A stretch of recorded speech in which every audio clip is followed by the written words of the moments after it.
النبي أولى بالمؤمنين من أنفسهم وأزواجه أمهاتهم আল্লাহর অতি সম্মানিত আমার শ্রদ্ধেয় আলেমগণ, আল্লাহর অতি আদর ও মহব্বতের বান্দারা, আমরা আল্লাহর ঘরে বসেছি, আল্লাহর মেহমান হয়ে বসে আছি। সবারে এতেকাফের নিয়ত করে নেই, কারণ এতেকাফ ছাড়া রাত্রে মসজিদে যাপন করা, খাওয়া এটা আদৌ জায়েজ নেই। এই জন্য যখনই মসজিদে ঢুকবেন এতেকাফের নিয়ত করবেন। নফল এতেকাফের সর্বনিম্ন সময় 1 ঘন্টা। সকলে এতেকাফের নিয়ত করে নফল এতেকাফ, তাহলে রাত্রে থাকতে পারবেন, খাইতে পারবেন, নচেত রাত্রে থাকা খাওয়া ঠিক হবে না। এই জন্য এতেকাফের নিয়ত করে নেন, নফল এতেকাফ। আওয়াবিন নামাজ যে আমরা পড়লাম, 6 রাকাত আওয়াবিন পড়বেন। 12 বছর দিনে রোজা রাখলে যেই সব, 12 বছর সারা রাত ইবাদত করলে যেই সব, ওই সব তার আমলনামা লিখে দেওয়া হয়। 6 রাকাত আওয়াবিন মাগরিবের সুন্নতের পরে। পর একটা নিয়ম আছে, স্বাভাবিকভাবে বলা হয়, কোনো নিয়ম নাই। কেউ কেউ এভাবে আমল করেছেন আল্লাহর ওলিরা, মহব্বতের বান্দারা। প্রথম রাকাতে আয়াতুল কুরসি, পরের রাকাতে সূরা ইখলাস, কুল হুয়াল্লাহু সূরা, এইভাবে পারেন পড়বেন, না যে কোনো সূরাতে পড়বেন, কোনো বাধা নিয়ত নাই। যদি 12 রাকাত পড়তে পারেন, আল্লাহ তাআলা আপনার জন্য একটা বেহেশতে বালাখানা তৈরি করে রাখবেন। এরপরে একটা দুরূদ শরীফ আছে, যাকে বলে দুরূদ উম্মি বলা হয় হাদিসে। আল্লাহুম্মা সাল্লি আলা সাইয়্যিদিনা মুহাম্মাদিন নাবিয়্যিল উম্মি ওয়া আলিহি ওয়া সাল্লামা তাসলিমা। এই দুরূদ শরীফ যখন 3 বার পড়বেন, হাদিস আছে বহু ফজিলত আল্লাহ তাকে দান করবেন। তো যারা পারেন এই আমলগুলা করবেন। 6 রাকাত আওয়াবিন, যদি পারেন 12 রাকাত। 6 রাকাত পড়লে কি সব হবে? 12 বছর দিনে রোজা রাখলে, সারা রাত ইবাদত করলে যেই সব, ওই সব লিখে দেওয়া হবে। যিনি যা জেনেছেন তার জানার আরো বাকি আছে, যিনি যা দেখেছেন তার দেখার আরো বাকি আছে, যিনি যা পেয়েছেন তার আরো পাওয়ার বাকি আছে। জানার শেষ নাই, পাওয়ার শেষ নাই, বুঝার শেষ নাই। তাই তরিকতপন্থীরা বলে আমরা কিছুই জানি না। কিয়ামত পর্যন্ত জানলে বুঝলে একটা অক্ষরের জ্ঞান শিখা হয় না। সাইয়েদনা আলী কারামুল্লাহ হুজুর বললেন, রাসূলুল্লাহর পায়রবি করতে করতে, মাইয়ুতির রাসূল আল্লাহ, যে রাসূলের ইতিআত করলো সেজন্য আল্লাহর ইতিআত করলো। রাসূলকে বাদ দিয়ে যে আল্লাহকে ধরতে যাবে, কত হারা, পথভ্রষ্ট, ঈমান হারা, বেঈমান হয়ে জাহান্নামী হয়ে যাবে। আল্লাহকে পাওয়ার বাধ্য মুহাম্মদুর রাসূলুল্লাহ সাল্লাল্লাহু আলাইহি ওয়াসাল্লাম। যিনি যত বেশি রাসূলকে আঁকড়াই ধরেছেন, তিনি তত বেশি পেয়েছেন। মাইয়ুরিদিল্লাহু বিহি খাইরান ইউফাক্কিহু ফিদ্দীন ওয়া ইন্নামা আনা কাসিমুন আল্লাহু ইউতি। মাইয়ুরিদিল্লাহু বিহি খাইরান, আল্লাহ যার ইচ্ছা পোষণ করে, যাকে ভালো কিছু দান করবে, মঙ্গল দান করবে, কল্যাণ দান করবে, ইউফাক্কিহু ফিদ্দীন, তাকে আল্লাহ তাআলা দিনের সুষ্ঠু, নিখুঁত, নির্ভুল জ্ঞান আল্লাহ তাকে দান করেন। সূক্ষ্ম। রব্বানা ওয়াবআস ফীহিম রাসূলাম মিনহুম ইয়াতলু আলাইহিম আয়াতিকা ওয়া ইউআল্লিমুহুমুল কিতাবা ওয়াল হিকমাহ ওয়া ইউযাক্কিহিম ইন্নাকা আনতাল আজিজুল হাকীম। 2টা এলেমের কথা সরাসরি আছে। দোয়া করছেন বাবা ও ছেলে, ইব্রাহিম আলাইহিস সালাম ও ইসমাঈল আলাইহিস সালাম। রব্বানা, ও আমাদের পরওয়ারদিগার, ওয়াবআস ফীহিম, তাদের মধ্য হতে আপনি প্রেরণ করুন, পাঠান, তৈয়ার করুন বলেন নাই। আমাদের সম্বন্ধে আমার আল্লাহ বলেছেন খালেক, সৃষ্টি করেছেন। আমাদের সম্বন্ধে আল্লাহ বলেছেন জাআলনা খালাকনা, আমি তোমাদেরকে সৃষ্টি করেছি, আমি তোমাদেরকে তৈয়ার করেছি। আর আল্লাহর হাবিব সম্বন্ধে আল্লাহ বলছেন আরসালনাকা, আমি পাঠিয়েছি, প্রেরণ করেছি। তাতে আমাদের বলা সম্বন্ধে আর রাসূল সম্বন্ধে আকাশ পাতাল পার্থক্য। খালাকনাকুম, আমি তোমাদেরকে সৃষ্টি করেছি। জাআলনাকুম, তোমাদেরকে তৈরি করেছি। আর হুজুর সম্বন্ধে জাআলনাকুম বলেন নাই, খালাকনা বলেন নাই, জাআলনা বলেন নাই, আরসালনা। ওমা আরসালনাকা, আমি আপনাকে প্রেরণ করেছি, পাঠিয়েছি। ইন্না আরসালনাকা শাহিদাও ওয়া মুবাশশিরাও ওয়া নাযীরা ওয়া দাঈয়ান ইলাল্লাহি বিইذনিহি ওয়া সিরাজাম মুনীরা। ওমা আরসালনাকা ইল্লা রাহমাতাল লিল আলামিন। আল্লাহ বলছেন প্রেরণ করা, পাঠিয়েছি। হুজুর সম্বন্ধে হুজুর কি বললেন? ইন্নী কাদ বুইসতু মুআল্লিমান, ইন্নী কাদ বুইসতু মুআল্লিমান, নিশ্চয়ই আমি শিক্ষক হিসেবে প্রেরিত হয়েছি। সূক্ষ্ম কথা, ইন্নী কাদ বুইসতু মুআল্লিমান, নিশ্চয়ই আমি শিক্ষক হিসাবে প্রেরিত হয়েছি। আর আল্লাহ বলেছেন পাঠিয়েছি। সুতরাং হুজুর সম্বন্ধে আর আমাদের সম্বন্ধে এক কথা, এক সময় এক ভাষা ব্যবহার করা কোরআনের বিপরীত হয়ে যাবে। স্বাভাবিকভাবে বলবেন হুজুরকে আল্লাহ পাঠিয়েছেন, প্রেরণ করেছেন বা তাশরীফ এনেছেন। হুজুর জন্মগ্রহণ করেছেন, এটা হলে আদবের খেলাফ। হুজুর সাল্লাল্লাহু আলাইহি ওয়াসাল্লামকে জিজ্ঞাসা করেছে আপনি কখন থেকে নবী? হুজুর বলছেন কুনতু নাবিয়্যান ওয়া আদামু বাইনাল মাই ওয়াত তিন। যখন আদম তৈরির মাটি মাটির জায়গায় ছিল, পানি পানির জায়গায় ছিল, যে মাটি এবং পানি দিয়ে আদমকে তৈরি করা হয়েছিল, ওই পানি পানির জায়গায় আলাদা ছিল। যে মাটি দিয়ে আদম আলাইহিস সালামকে তৈরি করা হয়েছিল, আমার ছবি যেন না যায় সাবধান, যে মাটি দিয়ে আদমকে তৈরি করা হয়েছিল, মাটি মাটির জায়গায়, পানি পানির জায়গায়, তখন আমি আল্লাহর কাছে নবী হিসাবে ছিলাম। অন্য হাদিসে আসে আউয়ালু মা খালাকাল্লাহু নূরি, আল্লাহ তাআলা সর্বপ্রথম আমি নবী মুহাম্মদের নূর মুবারক তৈরি করেছেন। সৃষ্টি সিত্তাতে আইয়াম, আল্লাহ তাআলা সৃষ্টি করেছেন 6 দিনে। পৃথিবী না, আলম, যাহা সৃষ্টি তার আলমে খালক বলা হয়। দুইটা জগৎ, একটা আলমে খালক, একটা আলমে আমর। আলমে খালক হলো সৃষ্টি জগৎ, যা সৃষ্টি করা হয়েছে, ক্রমান্বয়ে আস্তে আস্তে তৈরি হয়েছে। আলমে আমর হলো হুকুমের জগৎ, বলার সাথে সাথে যা আরাদা শাইয়ান আন ইয়াকুলা লাহু কুন ফায়াকুন, কুন ফায়াকুন, হয়ে গেছে হুকুমের সাথে সাথে। আলমে আরোহা, সূক্ষ্ম জগৎ, এটাকে বলা হয় আলমে আরোহা, সূক্ষ্ম জগৎ। আর ওই জগতের ছায়া হইল আলমে খালক, সৃষ্টি জগৎ, স্থূল জগৎ, যা ক্রমান্বয়ে সৃষ্টি করা হয়েছে। কয়দিনে? সিত্তাতে আইয়াম, 6 দিন। এই 6 দিন আল্লাহর হিসাবে 6 দিন, আমাদের হিসাবে, দুনিয়ার হিসাবে ওয়া ইন্না ইয়াওমান ইনদা রাব্বিকা কাআলফি সানাতিম মিম্মা তাউদ্দুন। আয়া হাবিব, আপনারা যে দিন গণনা করেন, আপনাদের 1000 বছর, আমার একদিন। ওয়া ইন্না ইয়াওমান ইনদা রাব্বিকা, নিশ্চয়ই একটা দিন আপনার রবের কাছে কাআলফি সানাতিম মিম্মা তাউদ্দুন, যাহা আপনারা গণনা করেন 1000 বছর, ওইটা আমি আল্লাহর কাছে একদিন। তাহলে এই দুনিয়ার সৃষ্টিটা, এই দুনিয়ায় না, আলমের সৃষ্টিটা, খালকে, আলমে খালকের সৃষ্টিটা কোরআনের ভাষা হিসাবে তাফসিরে আসে 6000 বছর লেগেছিল। তখন সাহাবীদের প্রশ্ন এসে গেছে, ধাপে ধাপে, স্তরে স্তরে, স্টেজ বাই স্টেজ আল্লাহ যে তৈরি করলেন, সর্বপ্রথম কি তৈরি করা হলো? একসাথে সব তৈরি করা হয় নাই, একসাথে সব তৈরি করা হয় নাই। তাহলে সর্বপ্রথম কি তৈরি করলেন?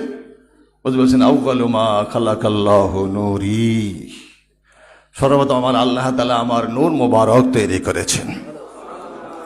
এই নূর আদম সৃষ্টির 504 কোটি বছর আগে তৈরি করা হয়েছিল। কুনতু নাবিয়্যান ওয়া আদামু বাইনা রূহি ওয়াল জাসাদি, আল্লাহ তাআলা আদম আলাইহিস সালামকে দেহ তৈরি করে 40 বছর পর্যন্ত শুকাইছেন বাইতুল মামুরের পাশে। 60 গজ লম্বা, 14 গজ পাছা কোমর, 60 গজ লম্বা, 14 গজ কোমর পাছাটা, এটা লাকাদ খালাকনাল ইনসানা মিন সলসলিম মিন হামাইম মাসনুন। সলসলিম মিন হামাইম, ঠনঠনে মাটি, যেটা বাড়াইলে বাজারে ঠন ঠন ঠন ঠন করতো, যেন শুকনা মাটি, আগুনে পোড়াইলে মাটি ঠন ঠন করে আওয়াজ হয়। শুকাইতে শুকাইতে শুকাইতে শুকাইতে এটা বাড়ি দিলে ঠন ঠন করে বাজত। ওই দেহটা আদম দেহ এবং রুহের সংমিশ্রণে, তখনও আমি নবী। যখন রুহ আদমের সামনে আনা হলো, আদম আলাইহিস সালামের রুহ ফুঁকাই দিবে, ঢুকবে, রুহ ঢুকে না, ধরাধরি শুরু করছে। আল্লাহ নেই, আমার নির্দেশ ঢুকো। আমার ভয় লাগে, ভয় লাগে, এটা মাটির দেহ, অন্ধকার, 60 গজ লম্বা, এটার ভিতরে কিমনে ঢুকি? আমার ভয় লাগে, আমার ভয় লাগে। ঢুকো, আমার ভয় লাগে আল্লাহ। সাথে সাথে আল্লাহ তাআলা আল্লাহ রাসূলের নূর মোবারক এনে আদম আলাইহিস সালামের পৃষ্ঠে স্থাপন করে দিলেন। যে স্থাপন করলো, সমস্ত দেহটা নুরানি হয়ে গিয়েছিল। এরপরে রূহ অনায়াসে নির্বিঘ্নে রাসূল আদম আলাইহিস সালামের ঢুকে গিয়েছিলেন। কথা বুঝেছেন? এখন আদম সৃষ্টির কত লক্ষ কত বছর আগে আমার রাসূল তৈরি, কোনো কল্পনাও করা যাবে না। সেদিকে গেলে আমাদের লম্বা হয়ে যাবে। সৃষ্টির প্রথমে রাসূলুল্লাহর নূর নিয়ে আমরা আগে আলোচনা করছিলাম। আজকের আমাদের আলোচনা হবে বর্তমান সময়টা ফিতনার জমানা, কঠিন জমানা, যেটা ভাষা ব্যক্ত করা যাবে না।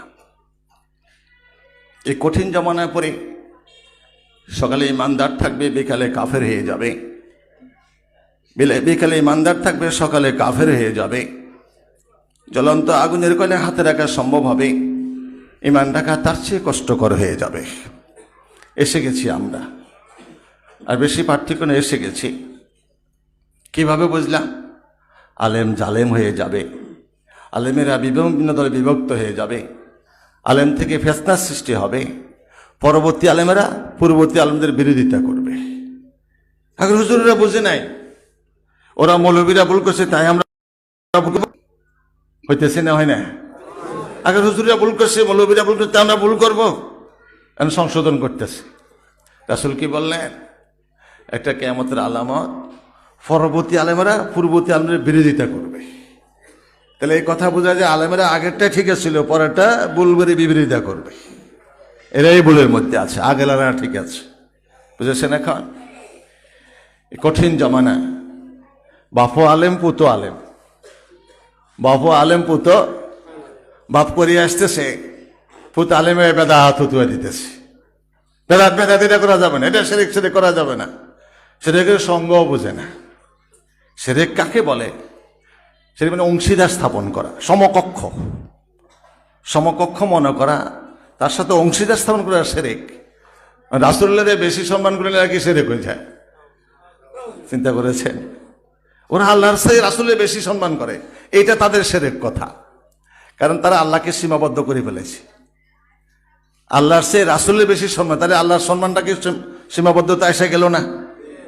তাহলে ওরা শিরক করতেছে, আমরা শিরক করি না। কথাগুলো সূক্ষ্ম জিনিস। এরা আল্লাহর চেয়ে রাসূলের বেশি মহব্বত করে, আল্লাহর চেয়ে বেশি প্রশংসা করে, বেশি গুণগান গায়। তাহলে এই আল্লাহর চেয়ে বেশি ভালো জানে। তাহলে এই যে কথাটা বললো, তাহলে আল্লাহ সীমাবদ্ধ হয়ে গেল।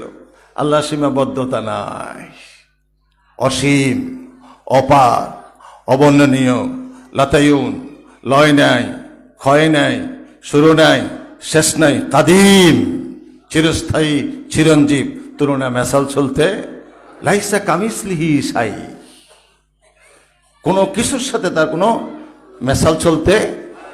তাহলে আল্লাহর চেয়ে বেশি হলে তাহলে আল্লাহ নিচে চলে গেল না? সীমাবদ্ধতা এসে গেছে, সূক্ষ্মভাবে শিরক হয়ে যায়। কিয়ামত পর্যন্ত রাসূলের প্রশংসা করলে কোনোদিন আল্লাহর চেয়ে বেশি প্রশংসা করা হবে না, হবে না। অত্যন্ত কঠিন সময়। বাপ আজীবন করে আছে ফুত শিরক ফতুয়া দিচ্ছে, কিন্তু বাপও আলেম ফতুয়া আলেম, বাপ নাকি বুঝে নাই। বাপ পা করে আসছে, ফুত বেদাত ফতুয়া দিচ্ছে। তো এই যে ফিতনা, এই ফিতনার মধ্যে পড়ে সকালে ইমানদার থাকবে, বিকালে কাফর হয়ে যাবে, বিকালে ইমানদার থাকবে, সকালে কাফর হয়ে যাবে। জ্বলন্ত আগুনের কলে হাতে রাখা সম্ভব, ইমান রাখা তার চেয়ে কঠিন ও কঠোর হয়ে যাবে। এর মধ্যে রাসূল বলছেন, যত ফিতনা হোক, যত বিপদ আসুক, মুসিবত আসুক, দুইটা জিনিস রেখেই যাচ্ছি। লাকাদ তারাকতু ফীকুম আমরাইন লান তাদুল্লু মা তামাসসাকতুম বিহিমা কিতাবাল্লাহি ওয়া সুন্নাত রাসূলিহি।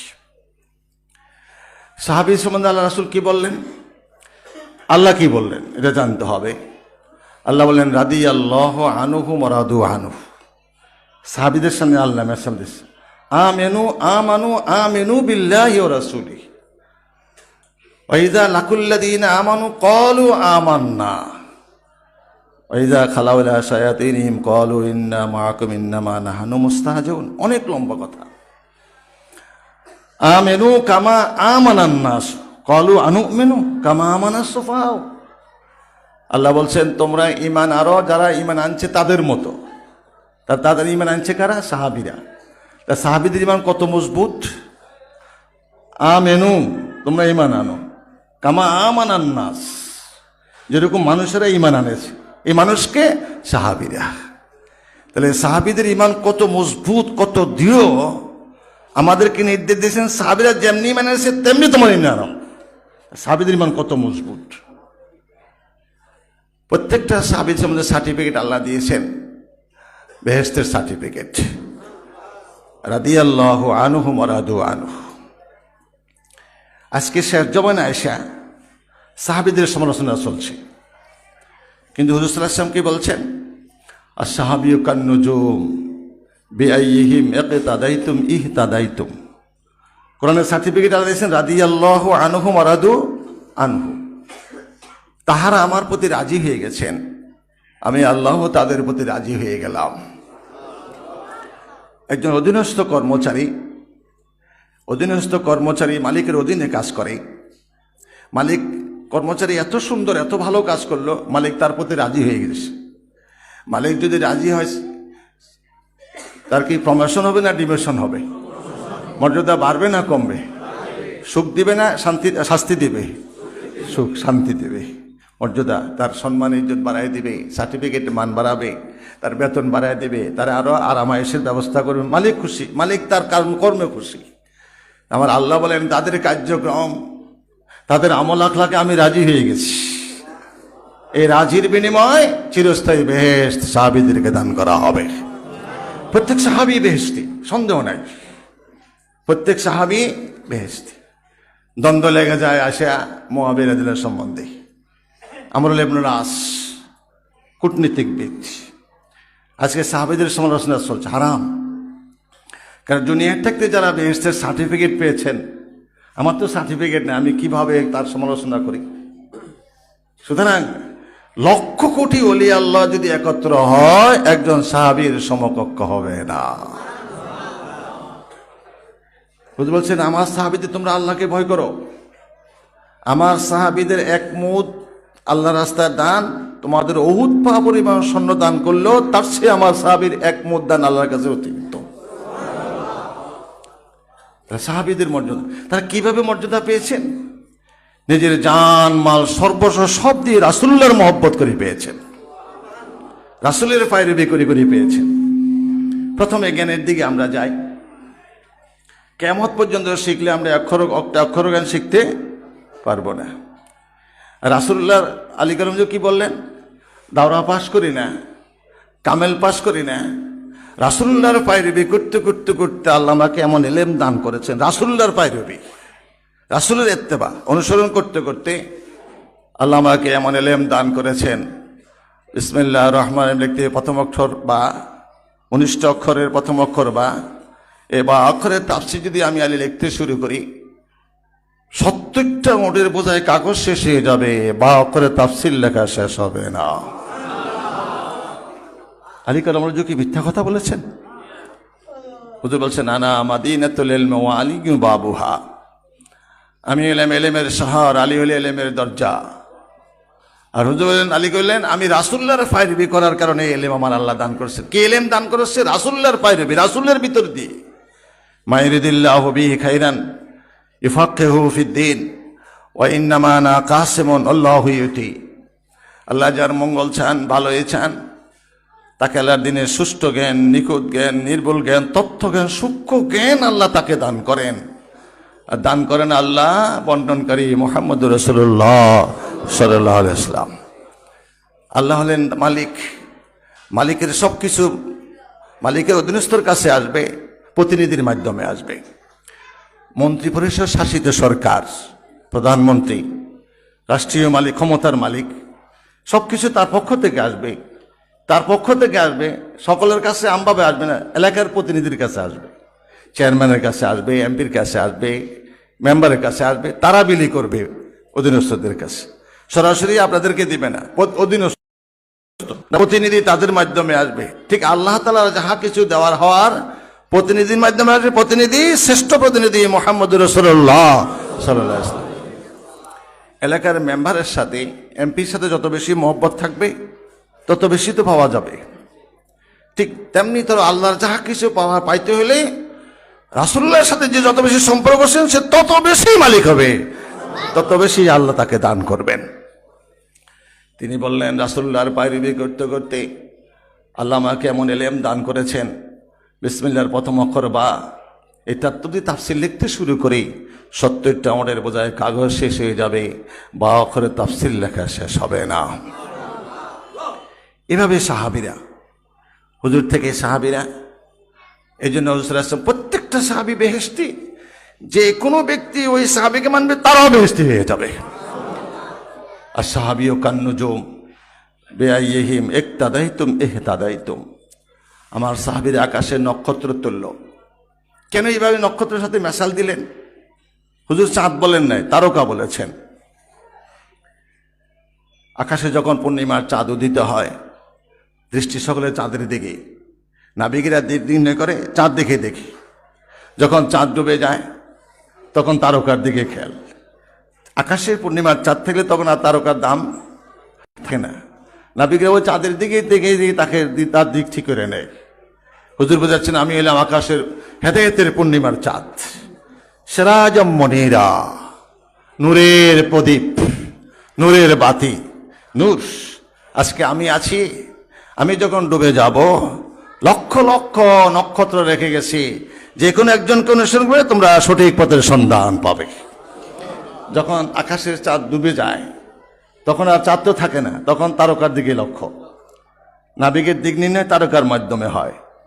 তারকা, চাঁদ ডুবে গেলে তারকা দেখে দেয়। হুজুর বলছেন, আমি পূর্ণিমার চাঁদ, হেদায়েতের পূর্ণিমার চাঁদ, আজকে আমি আছি, একদিন আমি ডুবে যাব। লক্ষ লক্ষ সাহাবী রেখে গেছি, যে কোনো একজনকে মানবে তোমরা সকলে হেদায়েত প্রাপ্ত, তোমরা সকলে বেহেশতে হয়ে যাবে। মন্তব্য আস্তে আস্তে আসতেছে দুজনের বেলা বেশি। একজন হলেন মুআবিয়া রাদিয়াল্লাহু তাআলা আনহু, আর একজন হলেন মুআবিয়া রাদিয়াল্লাহু তাআলার প্রধান সেনাপতি আমর ইবনুল আস, কূটনীতিকবিদ। চিন্তা করেছেন, কূটনীতিকবিদ। সংক্ষিপ্ত কথা হলো, আমর ইবনুল আসের মৃত্যুর শয্যায় শায়িত, আলী কানুর প্রধান সেনাপতি, মুআবিয়া রাদিয়াল্লাহু প্রধান সেনাপতি, মৃত্যুর শয্যায় শায়িত, অতিষ্ঠ হয়ে গেলেন। দেহরক্ষীদের ডাকলেন। দেহরক্ষী আছে না, সেনাবাহিনীর প্রধান দেহরক্ষী থাকে না? আমাদের কেন ডাকলেন? আমার ভয় হইতেছে, আমার ভয় হইতেছে। তোমরা না সর্বাবস্থা আমাকে পাহারা দিচ্ছ, কাহা এখনো তো রেডি, যখন যা বলবেন তাই হুকুম, আপনার হুকুম পালন আমরা শিরোধার্য, যা বলবেন তাই মেনে নিব। আমার দেহরক্ষী কাহা? আমি দেখতেছি আজরাইল আসতেছে, ফিরাও। আর ফিরাইতে পারে না। কি বললেন? তোমরা আমার দেহরক্ষী জান রক্ষা করবে, পাহারা দিচ্ছ এতদিন পর্যন্ত, কাহা? তো এখন আজরাইল আসতেছে, ফিরাও। ওরা বলে, কি বললেন আপনি এটা? তো তোমরা না আমার বাসায় রাখবে?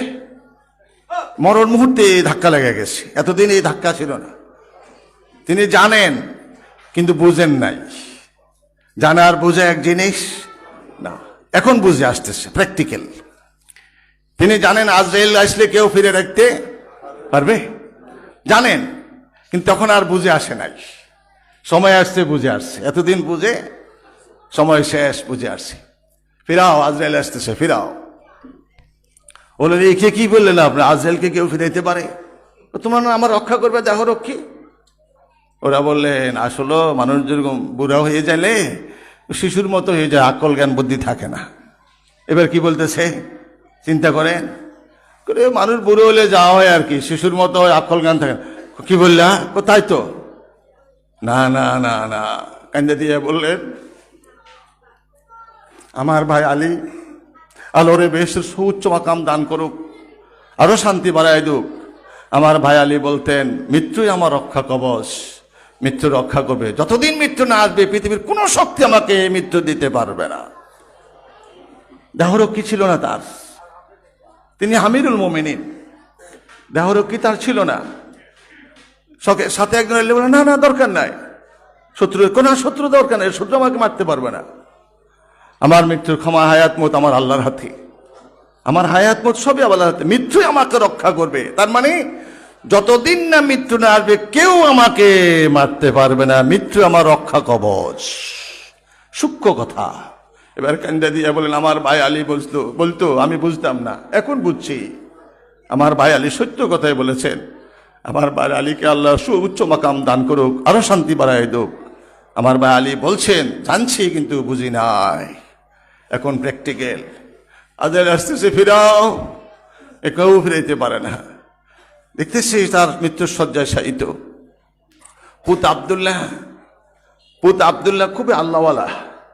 দূরে আসছে, আবু আবু কেমন লাগতেছে?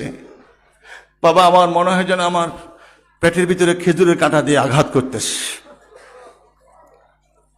আর আসমান নিচের দিকে দাবে আসছে, আমি জমিনের উপর দিকে উঠে আসছে, আমি চাপা পড়ে গেছি এরকম মনে হচ্ছে। আমার এরকম মনে হচ্ছে। আসমান নিচের দিকে চাপা আসছে, নিচের থেকে জমিন উপর দিকে উঠছে, আমি আসমান এবং জমিনের মাঝখানে চাপা পড়ে গেছি। আর আমার অভয় এমন হয় যেন খেজুরের কাঁটা আমার কলজার মধ্যে আঘাত করতেছে, বিড়তেছে। মৃত্যুর যন্ত্রণা, আমি অস্থির হয়ে গেছি। আব্বু, আপনি না বলতেন মানুষ কোথায় মরে যায়, কেমন ভাবে মরে সে বলে না।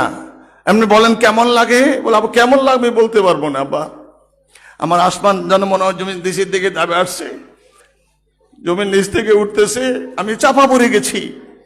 ও আমার জীবনের তিনটা সময়। এক সময় যদি আমি মারা যেতাম নিশ্চিত আমি জাহান্নামী। আব্বু কোন সময়? তখন আমি কাফের ছিলাম, শুধু তলোয়ার নিয়ে ঘুরতাম, কিভাবে মোহাম্মদকে কতল করা যায়। চিন্তা করেন, ওই সময় যদি আমি মারা যেতাম নিশ্চিত আমি জাহান্নামী। দ্বিতীয় আমার সময়টা ছিল উত্তম, যখন আমি ইসলাম গ্রহণ করেছিলাম তখন তলোয়ার নিয়ে রাসূলের শত্রুদের বিরুদ্ধে দাঁড়াইতাম। রাসূলের জান রক্ষার জন্য আমি তলোয়ার নিয়ে সর্বক্ষণ পিছিয়ে ঘুরতাম। এক সময় আমার ইচ্ছা ছিল রাসূলকে কতল করা, আর এক সময় রাসূলকে যারা কতল করে তাদেরকে কতল করা। চিন্তা করেছেন, সম্পূর্ণ বিপরীত। ওই দুই সময়, এক সময় যদি মারা যেতাম প্রথম, তা আমি নিশ্চিত জাহান্নামী। যে সময় তলোয়ার নিয়ে রাসূলকে পাহারা দিতাম, ওই সময় যদি মারা যেতাম নিশ্চিত আমি বেহেশতি। কিন্তু হায়, হুজুরের ওফাতের পরে চড়াই উতরায় আমি ভালো মন্দ মিশিয়ে ফেলেছি। আমার ভয় হয় আমার কি অবস্থা হবে। এই অবস্থা যে কাঁদতেছেন, হঠাৎ করে মুখ দিয়ে বাইরে আসছে, লা ইলাহা ইল্লাল্লাহু মুহাম্মাদুর রাসূলুল্লাহ সাল্লাল্লাহু আলাইহি ওয়াসাল্লাম। যার শেষ ভালো তার সবই ভালো, যার শেষ ভালো তার সবই ভালো।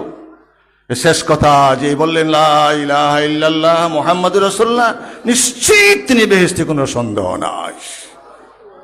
এই যার সম্বন্ধে একটু ভুল চিন্তা ধারণা। দ্বিতীয় হলেন মুআবিয়া রাদিয়াল্লাহু তাআলা আনহু, যার সম্বন্ধে সমালোচনা। কসম আল্লাহর আগে বলছি, আমরা যারা তরিকতবন্দি সাবধান, সাহাবীদের সমালোচনা চলবে না। প্রত্যেক সাহাবী বেহেশতে, কোরআন দলিল আছে, হাদিস দলিল আছে, প্র্যাকটিক্যাল প্রমাণ আসা গেছে। মুআবিয়া রাদিয়াল্লাহু তাআলার সম্বন্ধে আজও কেউ কটূক্তি করে থাকেন। তরিকতবন্দীরা সাবধান, করবেন না, বেয়াদবি হয়ে যাবে। আল্লাহুম্মা সাল্লি সাইয়্যিদিনা মুহাম্মাদ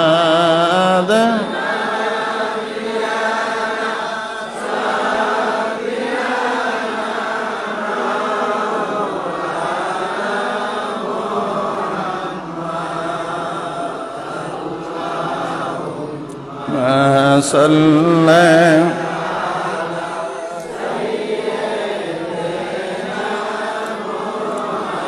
মানবী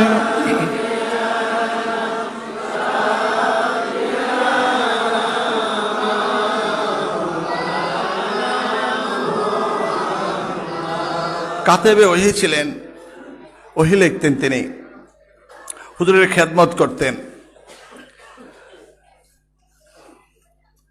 একদিন হুজুরের ওযুর পানি দিতেছেন মুআবিয়া রাদিয়াল্লাহু আনহু, উপরে পানি দিতেছেন ওযুর পানি। হুজুর সাল্লাল্লাহু আলাইহি ওয়াসাল্লাম দেখলেন মুআবিয়ার জামার সিনাটা ছিঁড়া। হুজুর বলেন, মুআবিয়া, তোমার কর্তাটা যে ছিঁড়া, আমি কি তোমাকে একটা কর্তা দিব? কান্না দিয়া বলেন, ইয়া রাসূলুল্লাহ, আমার আম্মা আপনার উপর কোরবান হয়ে যাক, আমার একটা কর্তা। কান্দে দিলে জামা ছিঁড়া, এদিক এদিক ছিঁড়ে রইল। হুজুর পানি দিতেছেন, উপর হলো। হুজুর দেখলেন জামা ছিঁড়া। হুজুর বলেন, মুআবিয়া, আমি কি তোমাকে একটা কর্তা দিব? কান্না দিয়ে, ইয়া রাসূলুল্লাহ, আমার আম্মা আপনার উপর কোরবান হয়ে যাক, একটা কর্তা। হুজুর সাল্লাল্লাহু আলাইহি ওয়াসাল্লাম নামাজ শেষে মুআবিয়াকে ডেকে নিয়ে হুজুর একটা কর্তা দিলেন। জীবনে একবার গায়ে দিয়ে কর্তাটা সুন্দর করে বাক্সায় রেখে দিলেন। চুল মোবারক কাটছেন, খড়ির কাজ করতেন, চুলগুলো রেখে দিলেন। নখ মোবারক কাটছেন, নখ মোবারকগুলো রেখে দিলেন। একই সাথে জামাও, চুল এবং নখ বাক্সায় রেখে দিলেন সুন্দর করে। জীবনের শেষ তিনি চলে যাচ্ছেন, মৃত্যুসজ্জায় শায়িত। হুদ এজিদকে ডাকলেন, এজিদ। ধরে আসছে, এজিদ দিকে চায় না, ওয়ালের দিকে চেয়েছে। এজিদ বারবার সামনে দিয়ে, তুই আমার সামনে আসিস না, তুই ফিসে যা, আমার ভয় হয় তোর জন্য। কি? হুজুর সাল্লাল্লাহু আলাইহি ওয়াসাল্লামের কাঁধে বসেছিলাম, খাদেম ছিলাম। ওই সময় মারা গেলে নিশ্চিত বেহেশতে ছিলাম। কিন্তু হুজুরের ওফাতের পরে তোর জন্য একটু ভাড়াবাড়ি করতে যে আমার অনেক ভুল হয়ে গেছে। এখন আমার ভয়, না জানি আমি কোথায় কোন দলে পড়ে যাই। তোর জন্য আমার ভয়, তুই আমার সামনে আসিস না। তবে এজিদ, ভুল করিস না। আমার মৃত্যুর পরে ওই কর্তাটার কথা বললেন। আমার মৃত্যুর পরে হুজুরের কর্তাটা আমার কবরে বিছিয়ে দিস, আর চুল নখগুলো আমার নাকের ভিতরে, কানের ভিতরে, চোখের ভিতরে ঢুকাই দিবি। আমার নিশ্চিত আল্লাহ রাসূলের কর্তার উপরে, নকশির উপরে আল্লাহ কখনো আযাব দিতে পারেন না। সম্বলটা ধরে নিলেন হুজুরের কর্তা, নৌকার চুল। ওসিয়ত, এজিদ আমার ওসি হলে চুলগুলো, নখগুলো নাকের ভিতরে, চোখের ভিতরে ঢুকাই দিবি, কর্তাটা কবরে বিছিয়ে দিবি। আমি নিশ্চিত এর উপরে আমার আল্লাহ আযাব দিবেন না। তুই সরে যা, তোর জন্য আমার ভয়, ভালো মন্দ মিশিয়ে ফেলেছি। পুতির দিকে আর তাকায় না, ওয়ালের দিকে চেয়ে চেয়ে কাঁদছেন। আল্লাহ, তুমি তো রহমানুর রহিম, তোমার অভয় বাণী, ইয়া ইবাদি আল্লাযীনা আসরাফু আলা আনফুসিহিম লা তাকনাতু মির রাহমাতিল্লাহ ইন্নাল্লাহা ইয়াগফিরুয যুনুবা জামিআ ইন্নাহু হুয়াল গফুরুর রহিম। তোমারই অভয় বাণী। তুমি বলেছো কত গুনাহ তোমার বান্দা। ও বান্দা, তুমি যে পেরেশান হয়েছো, অস্থির হয়ে যাচ্ছ, কত গুনাহ তোমার। যতই গুনাহগার হও, তোমার গুনাহের একটা সীমা আছে, সংখ্যা আছে, হদ আছে। কিন্তু আমি আল্লাহ, আমার রহমতের সীমা নাই। লা তাকনাতু মির রাহমাতিল্লাহ, আমার রহমত থেকে নিরাশ হইও না, আশা হারাইও না, ধৈর্য হারাইও না। ইন্নাল্লাহা ইয়াগফিরুয যুনুবা জামিআ। হাজারো অপরাধী, হাজারো গুনাহগার হয়ে বান্দা যখন আল্লাহর ভয়ে, আযাবের ভয়ে, দোজখের ভয়ে কান্দে দেয়, এতটুকু মাঝে তার চোখ দিয়ে বেরিয়ে আসে, চোখের পাতা ভিজে যায়। আমার আসলে তাকে আল্লাহ এমনি ভাবে মাফ করে দেয় যেন এই মাত্র সেই মায়ের গর্ভে থেকে বাইরে আসছে, যার কোনো গুনাহ লেখা হয় নাই। আজকে সম্বল করে মুআবিয়া ওয়ালে দিয়েছে, যে কাঁদছেন, চোখ দিয়ে জল করে পানি ঝরছে। আল্লাহ, কত গুনাহ আমার তো গুনাহের সীমা সংখ্যা আছে। তুমি না বলেছো তোমার রহমতের সীমা নাই। আল্লাহ, আমি নিরাশ হই নাই, আমি আশা হারাই নাই, আমি ধৈর্য হারাই নাই। আল্লাহ, তোমার এই আয়াত আমাকে অভয় দিচ্ছে। আমি যত গুনাহ করি, আমার গুনাহের সীমা সংখ্যা আছে, তোমার রহমতের সীমা নাই। ওয়ালের দিকে চেয়ে চেয়ে কাঁদছেন, খানা নাই, দানা নাই, কারো দিকে তাকান না। টাইমলি নামাজ পড়েন, আর চেয়ে চেয়ে কাঁদতেছেন। হঠাৎ মুখ দিয়ে আর ঘর আওয়াজ আসছে, লা ইলাহা ইল্লাল্লাহু মুহাম্মাদুর রাসূলুল্লাহ সাল্লাল্লাহু আলাইহি ওয়াসাল্লাম। এই বলে তিনি দুনিয়া থেকে বিদায় নিয়ে চলে গেলেন। যাদেরকে নিয়ে মন্তব্য, তাদের সার্টিফিকেট বেহেশতের, তাহলে আমি কে তাদের সমালোচনা করব? আমার তো এরকম সার্টিফিকেট নাই। হাজারো ওলি আল্লাহ, হাজারো মুহাদ্দিস মুফাসসির, হাজারো সার্টিফিকেট হোক না কেন, এটা সাহাবীর পশমের সমকক্ষ হবে না। সানি ওমর যাকে বলা হয়, ওমর ইবনে আব্দুল আজিজ, সানি ওমর যাকে বলা হয়, কার মেয়ে, কার সন্তান? ওমর রাদিয়াল্লাহু ঘুরতেছেন, পাড়া দিতেছেন, কে কোথায় কি করে, রাত্রে কোন অবস্থা আছে দেখার জন্য পাড়া দিতেছেন। হঠাৎ দেখলেন একটা ঘরের ভোরবেলা, সন্ধ্যা ভোরবেলায় দুধ দিল, পরে ভোরে ফজরের আগে দিয়ে দুধ দিয়ে ভরে নিয়ে যায় বাজারে। মা বলছেন দুধের সাথে একটু পানি মিশাই দাও। ওমর রাদিয়াল্লাহু বেয়ার পাশে কান দিয়ে আওয়াজ শুনতেছেন। মেয়ে বলছেন কি বলো মা, এটা তো হারাম। করে কি বলছো, যে একটু দুধ মিশাই পানি দিলে তো একটু বেশি পারবে, আমরা গরিব মানুষ। না হারাম। বললেন এটা করা যাবে না। করবে না? কারণ ওমরের নির্দেশ শুনছো, হারামের সাথে দিয়ে হালাল মিশাই, হালাল সাথে হালাল মিশে ধরা খায়, জীবন শেষ করে দেবে। ওমর কি দেখবে? ওমর শুনতেছে। চিন্তা করেন, তখন মেয়ে ধমক দিয়ে বলেন ওমর দেখবে না, আমার আল্লাহ কি দেখেন না? চিন্তা করেছেন কার মেয়ে, কার ছেলে সে ওমর ইবনে আব্দুল আজিজ? চিন্তা করেন, ওই মেয়ের গর্ভে জন্ম নিয়েছেন ওমর ইবনে আব্দুল আজিজ রাহমাতুল্লাহ আলাইহি। কি ধমকালেন মাকে? মা পানি দিতে বললেন, মেয়ে পানি দিল না। আবার ওমরের কথা বললেন, তো ওমর দেখবে না, আল্লাহ কি দেখেন না? শুনতেছে কে? ওমর। চিন্তা করেছেন, এই মেয়ের ঘরে জন্ম নিয়েছেন ওমর ইবনে আব্দুল আজিজ রাহমাতুল্লাহ আলাইহি। তাহলে মেয়েটা কেমন?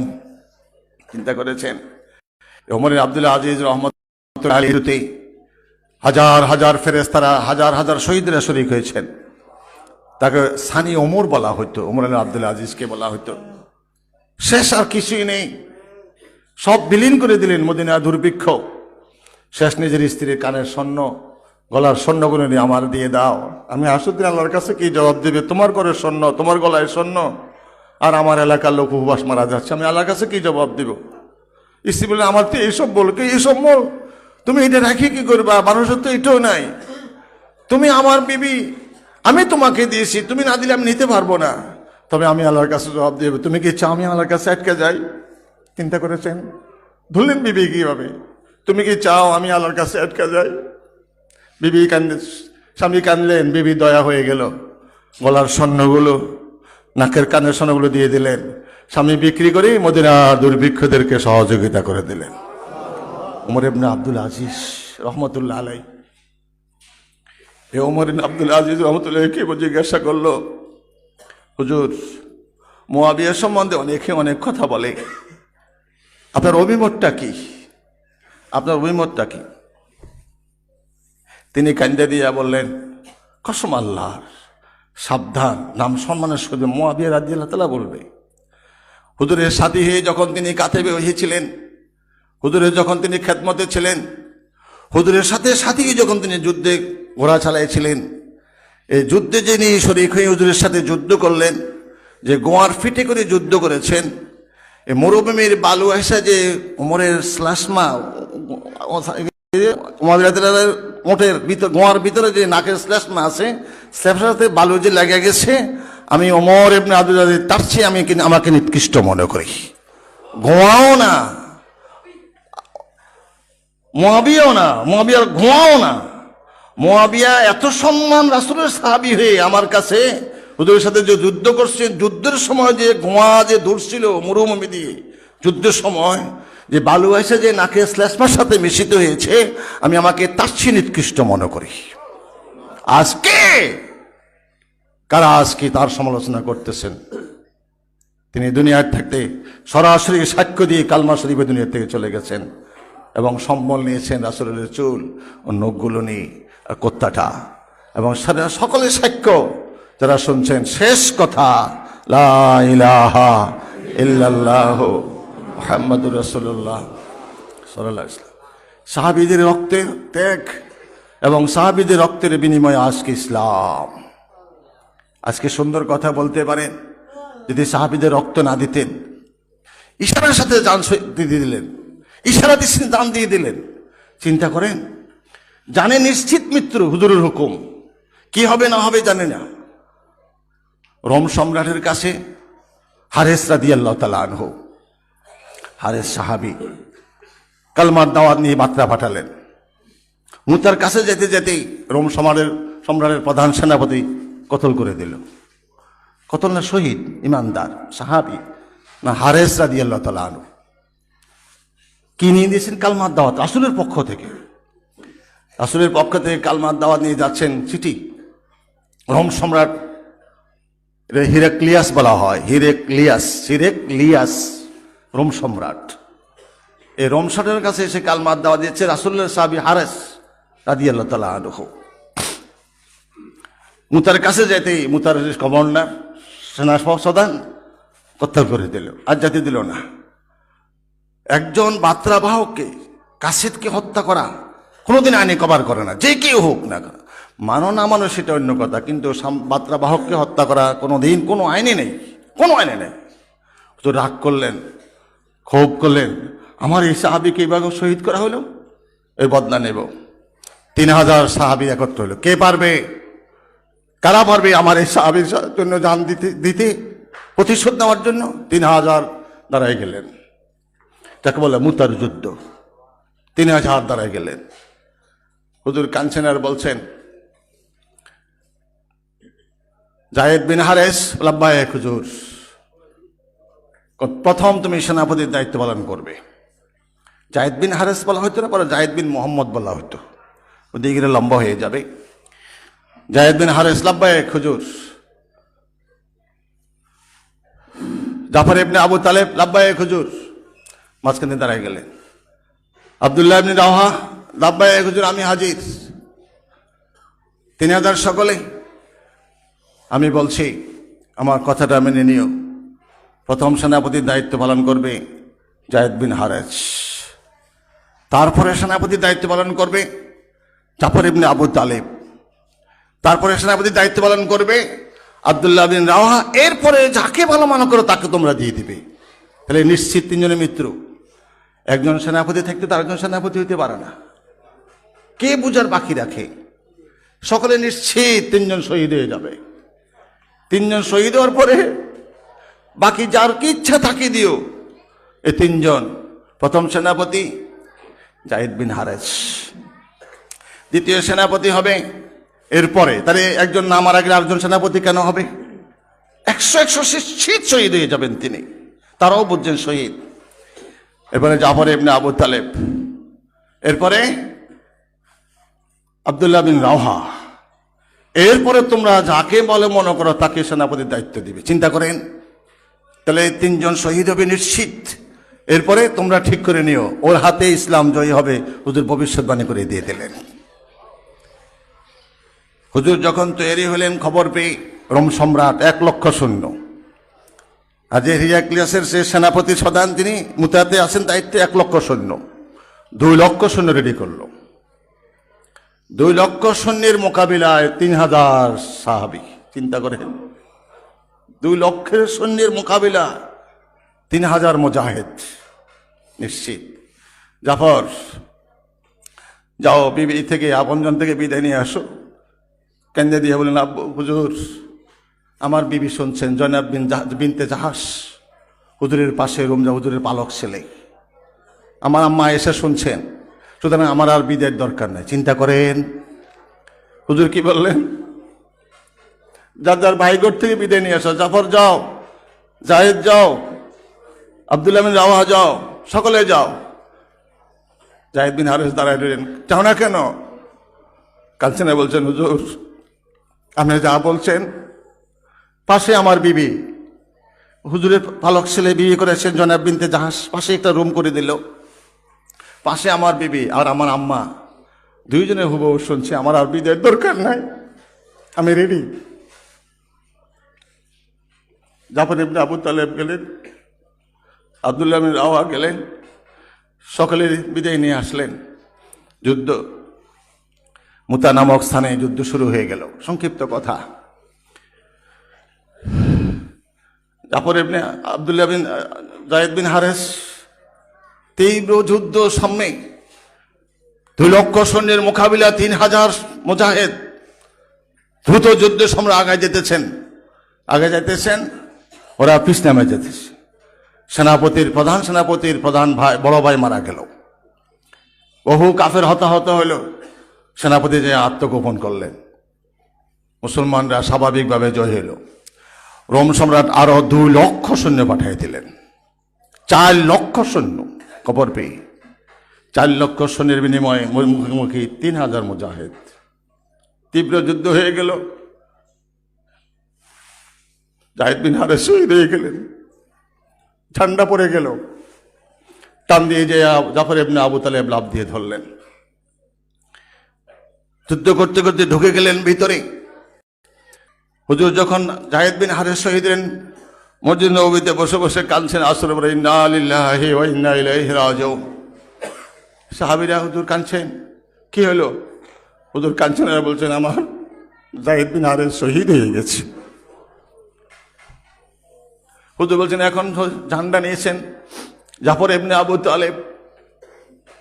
তীব্র যুদ্ধ শুরু হলো। চলতেছেন, হঠাৎ পিছন থেকে আঘাত করে ডান হাত কেটে দেওয়া হলো। সাদা ঝান্ডার উপরে কালমা শরীফ লেখা, কালমা শরীফ পড়ে গেল নিচে। লাফ দিয়ে উঠে বাম হাতে ঝান্ডা ধরলেন। ধরে এবার বাম হাত দিয়ে কোনো রকমে চলছেন সামনের দিকে, আঘাত করে বাম হাত কেটে দেওয়া হলো। বাম হাত পড়ে গেল। 2টা ধানু আছে। লাফ দিয়ে যে ঝান্ডাটা নিয়ে 2টা বাহু দিয়ে আঁকড়ে ধরে দাঁত দিয়ে কামড়ায় ধরলেন। পিছন থেকে আঘাত করে গর্দান কেটে দেওয়া হলো। 2 হাত 2 জায়গায়, মাথা এক জায়গায়, দেহ আরেক জায়গায়। ইন্না লিল্লাহি ওয়া ইন্না ইলাইহি রাজিউন। মদিনা নববীতে বসে হুজুর কেন কাঁদছেন, কেন ইন্না লিল্লাহি বললেন? হুজুর বলেন, জাফর ইবনে আবু তালেব শহীদ হয়ে গেছে। এখন ঝান্ডা নিলেন আব্দুল্লাহ বিন রাওয়াহা 3 দিনের উপবাস। পথ চলতেছেন 3 দিন পর্যন্ত খানা নাই, দানা নাই। একদম ভাই আদর করে বলেন, 3 দিন পর্যন্ত খানা খাও না, একটা মোরগের গোশত এনে দিলে একটু খাও। খাইতেছেন, 2টা কামড় দিল। কামড় দিলেই শুনলেন যে জাফর ইবনে আব্দুল্লাহ শহীদ আবু তালেব গোশতটা ফেলে দিলেন। ফেলে দিয়ে দুসছেন, নামছেন। হুজুর কান্দা চোখ দিয়ে জোর করে বানিয়ে জড়ছে। হঠাৎ মুখ দিয়ে বললেন, ওয়ালাইকুম আসসালাম ইয়া জাফর তাইয়ারা। কেন ইসলামের জব? ওয়ালাইকুম আসসালাম ইয়া জাফর তাইয়ারা। হুজুর হতভম্ব। হুজুর কেন, কি?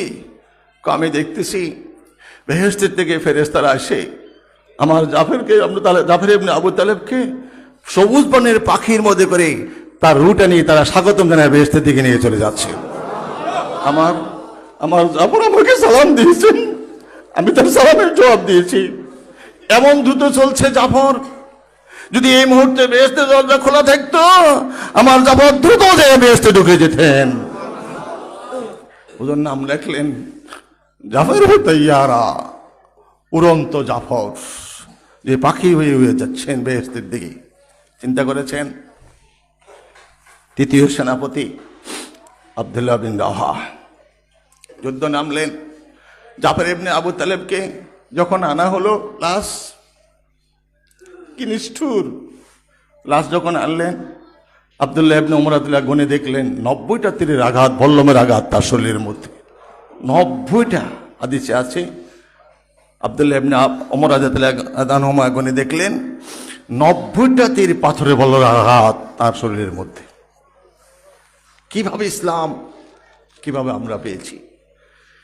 আব্দুল্লাহ বিন রাওয়াহা ঝান্ডা নিলেন, দ্রুত ঢুকে গেলেন ভিতরে। পেছন থেকে আঘাত করে গর্দানটা কেটে ফেলে দেওয়া হলো। তিনি শহীদ হয়ে গেলেন। আরো অনেক কথা। কে নিবে ঝান্ডা? এবার লাফ দিয়ে দিলেন খালেদ বিন ওয়ালিদ। চিন্তা করেন, সকলে তুমি পারবে। লাফ দিয়ে ধরলেন ঝান্ডা খালেদ বিন ওয়ালিদ এত সূক্ষ্ম পারদর্শী তিনি ছিলেন। কুফুরি অবস্থা যত যুদ্ধে তিনি সেনাপতি ছিলেন, সব যুদ্ধে তিনি জয়ী হয়েছিলেন।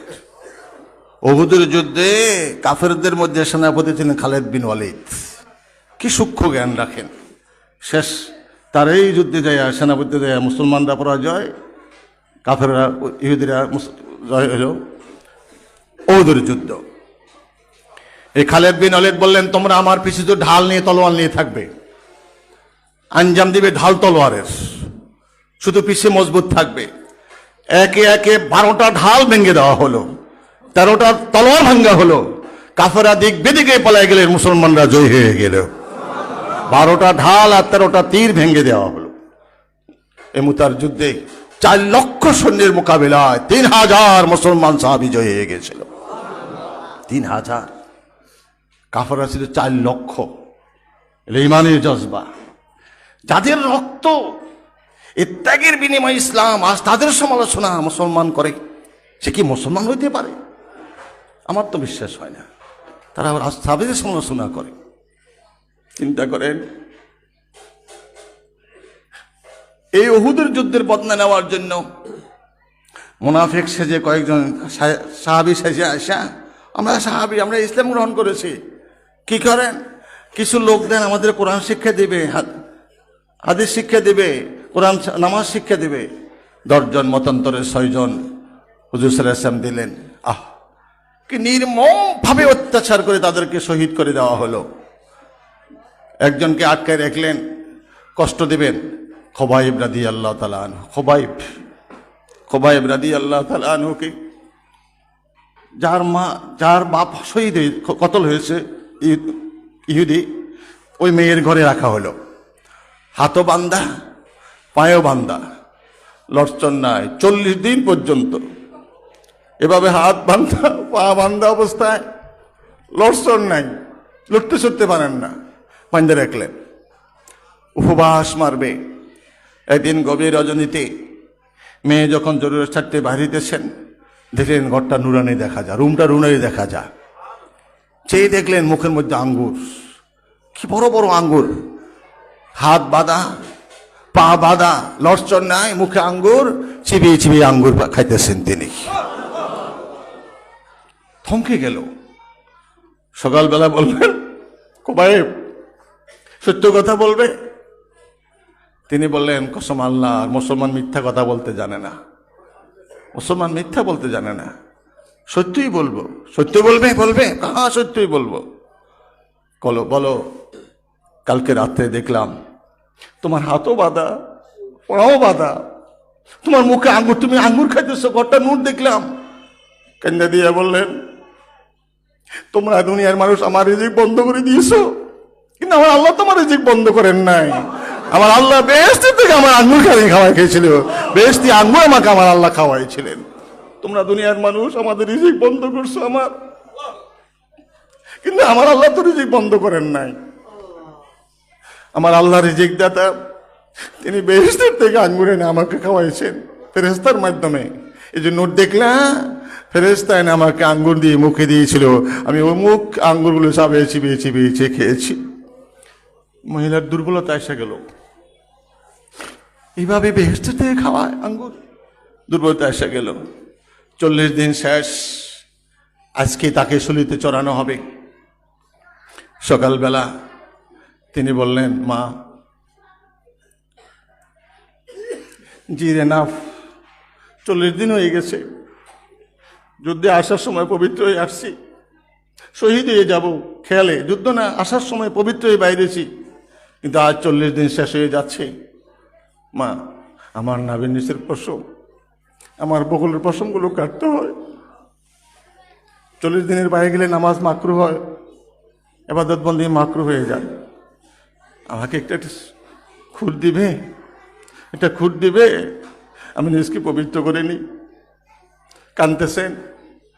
মহিলার দয়া হলো, ঘুমায়েন। আল্লাহুম্মা সাল্লি সাইয়্যিদিনা মাদানাবি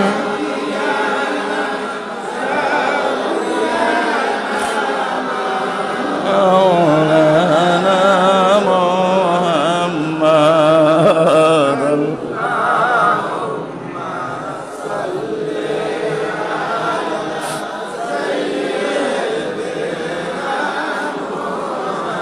محمد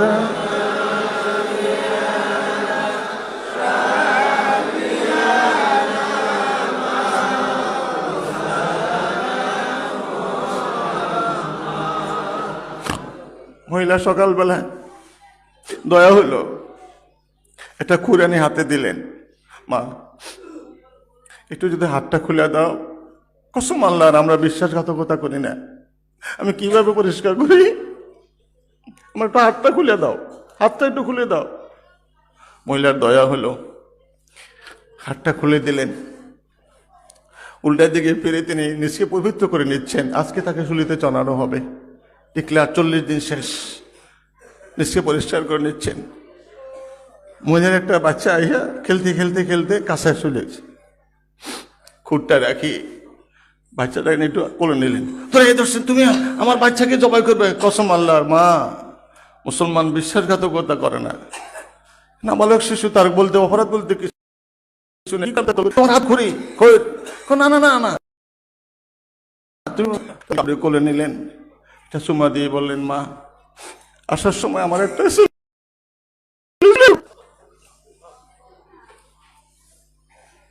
তোমার সন্তান যখন এখানে আসছে, আমার ওই ছেলেটার কথা মনে পড়ছে। ছোট্ট একটা ছেলে আমার রেখে আসছে। ওই ছেলেটা খুব সুন্দর, এভাবে খেলতো, কোলে আসতো, আমি আদর করতাম, কোলে নিতাম। তোমার ছেলে যখন এখানে আসছে, আমার ওই বাচ্চাটার কথা মনে পড়ছে। কসম আল্লাহর, আমি বিশ্বাসঘাতকতা করি না। সে বাচ্চা নিষ্পাপ, টান দিয়ে একটু আদর করে মার খুলে বাচ্চাটা দিয়ে দিল। আল্লাহুম্মা সাল্লি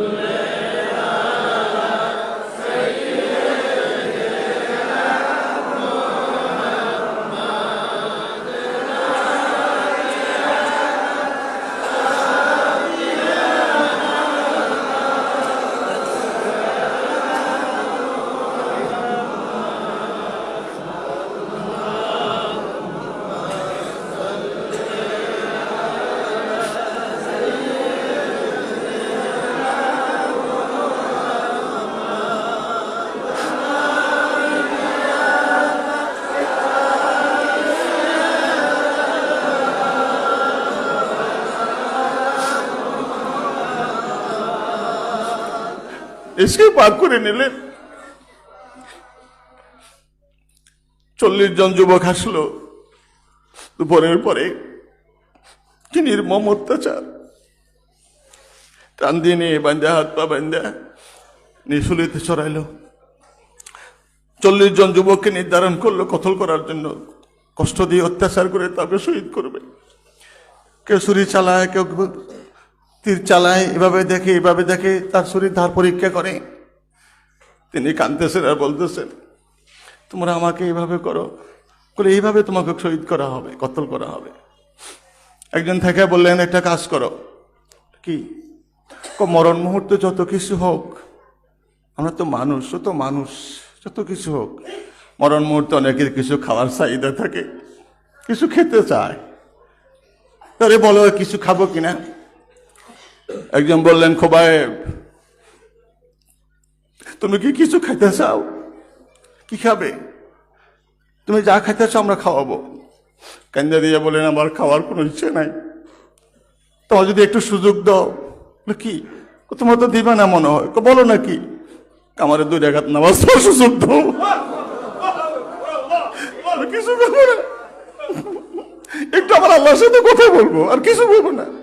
চিন্তা করে নামাজে বন্ধা আল্লাহর সাথে কথা বলে, ইয়াকা নাবুদু ওয়া ইয়াকা নাস্তাইন। আমি এই মুহূর্তে চলে যাবো আল্লাহর দিদারে, একটু কথা বলতে চাই, একটু সময় দেয় 2 রাকাত নামাজ।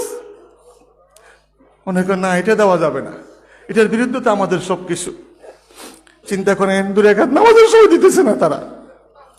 একজন বললেন, আচ্ছা চাই কিছু, ও তো আমাদের হাতের মুঠি আছে, জন চাচ্ছে দাও 2 রাকাত নামাজ পড়ুক। তাড়াতাড়ি কোনোরকম তৈয়াম করে, সমস্ত রক্ত, শহীদের রক্ত পবিত্র, এটা নাপাক হয় না। শহীদ রক্ত পবিত্র, পানি নেই। তাড়াতাড়ি তৈয়াম্মুম করলেন। তৈয়াম্মুম 2 রাকাত নামাজ পড়লেন সংক্ষেপে, ছোট দিয়ে। খুবাই এত তাড়াতাড়ি করলে, ছোট্ট একটা দোয়া শেষ করি। মুসলমান মৃত্যুকে ভয় পায় না। সংক্ষেপে সূরা ইখলাস দিয়ে আমি নামাজ শেষ করছি। আরো লম্বা সূরা পারতাম, যদি লম্বা নিতাম তোমরা বলতে মৃত্যুর ভয়ে দেরি করতেছে, এই জন্য আমি তাড়াতাড়ি নামাজ শেষ করে দিচ্ছি। তোমরা বলতে যে মৃত্যুর জন্য দেরি করতেছে, ভয় পায়। কসম আল্লাহর, মুসলমান শহীদ হইতে ভয় পায় না। এই জন্য তাড়াতাড়ি সংক্ষেপে ছোট তুলে দিয়ে 2 রাকাত নামাজ শেষ করলাম। এবার শুলিতে ছড়ায় মানলো কি নির্মম অত্যাচার। প্রথমে ফিরাই দিলেন, কিবলার দিকে মাথা চলে গেল, আবেগে আপ্লুত বলেন ইন্নী ওয়াজ্জাহাতু ওয়াজহিয়া লিল্লাযী ফাতারাস সামাওয়াতি ওয়াল আরদা হানিফা ওয়া মা আনা মিনাল মুশরিকিন। চিন্তা করেন, ওরা বললেন এরে ফিরাও ফিরাও। ওর কিবলার দিকে মুখ তুলেছে, কিবলার মালিককে ডাকতেছে ফিরাও।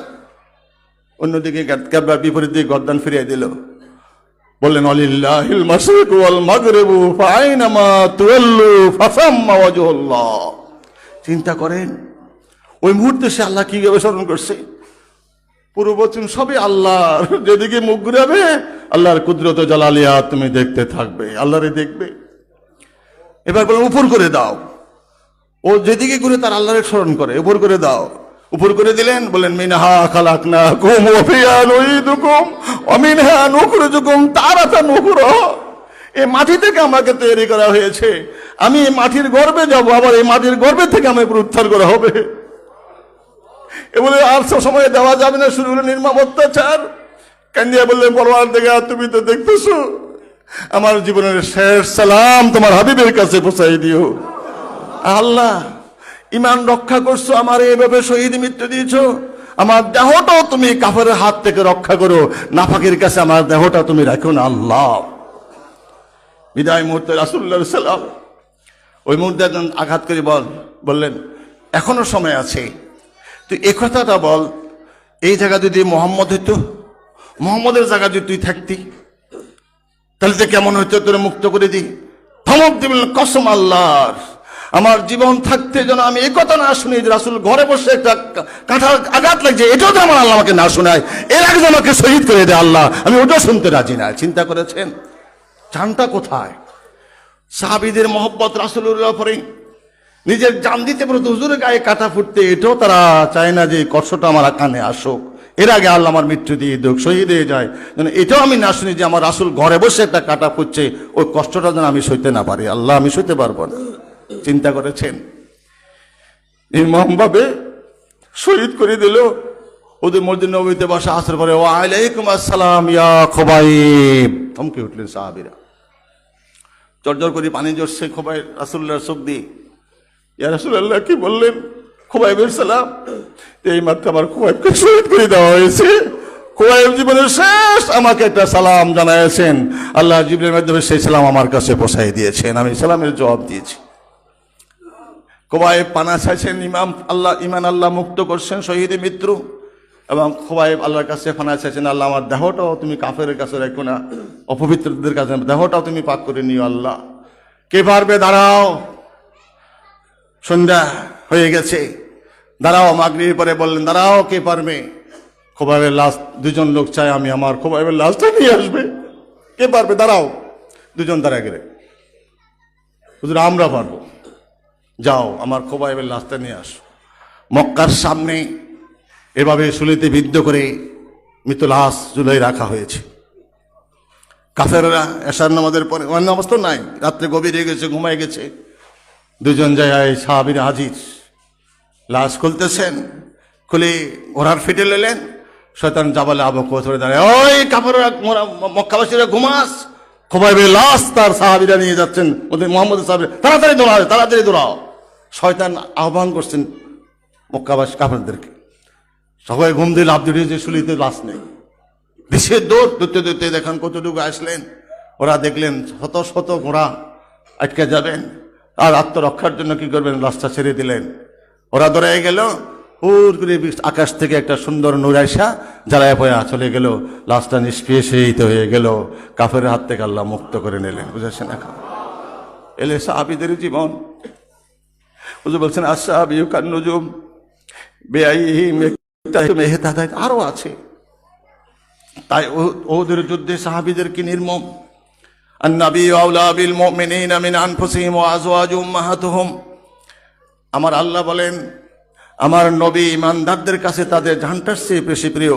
তার মানে যারা ইমানদার তারা আমার নবীকে তাদের জানের চেয়ে বেশি মহব্বত করে। পুরাণ ঘটনা তো শুনছেন, আমিরুস সুহাদা, গাসিলুল মালায়েকা, জাফরে তাইয়ারা শুনতেন। এত নির্মম ভাবে অত্যাচার করে মৃত্যুর পরও তো আর কোনো প্রতিশোধ নেওয়ার কিছু থাকে না, মারা গেল। আবু সুফিয়ানের স্ত্রী হিন্দা ওয়াসিরে বললেন, ওয়াসি গোলামির থেকে মুক্ত চাও? বলে হ্যাঁ চাই। কি করবো? বলে একটা কাজ করতে হবে, মোহাম্মদের চাচা আমির হামজার কলজা আমাকে দিতে হবে, গোলামির মুক্ত তোমাকে করে দেওয়া হবে। এটাই? বলে হ্যাঁ। ওদের যুদ্ধ শুরু হয়েছে পর্যন্ত, তীব্র যুদ্ধ। মুসলমানরা যুদ্ধ করতে করতে আমির হামজা কাফেরের ভিতরে ঢুকে গেল। তা গাছের গোয়া, তার শুধু আসলে চাচাকে শহীদ করা, আর কিছু না, নিজের গোলামির থেকে মুক্ত হওয়া। চিন্তা করেন, এই মুক্ত হওয়ার জন্য গাছের আলে, তিনি দেখেন না মোটা গাছের আলে দাঁড়ায় দিল, উনি যুদ্ধ করতে করতে সামনের দিকে যাচ্ছেন। পিছনে যে গাছের আলে দেখলেন না, পিছন থেকে আসা বর্ষা পিছন থেকে ঢুকাই দিয়ে বুক দিয়ে বের করে দিল। তিনি শহীদ হয়ে পড়ে গেলেন। এ তো শেষ না। হুজুর সাল্লাল্লাহু আলাইহি ওয়াসাল্লামকে বললেন, যখন ওদের যুদ্ধ শেষ হয়ে গেল, হুজুর বললেন, তোমরা আমার শহীদের একটু আগে যারা আমার সাথে ছিল, জীবনের সাথী হয়েছিলেন, আজকে চিরতরে তারা আল্লাহর দিদারে চলে গেল। কারা কারা আল্লাহর দিদারে চলে গেছে আমার একটু দেখাও, আমি দেখতে চাই। একে একে লাশ আনি, চোখে দিয়ে ঝরঝর করে পানি ঝরছে।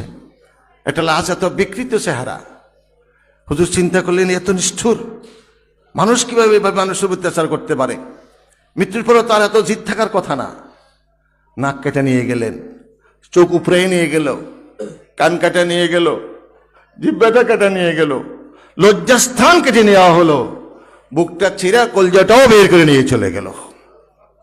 এমন বিকৃত চেহারা চেনা যায় না।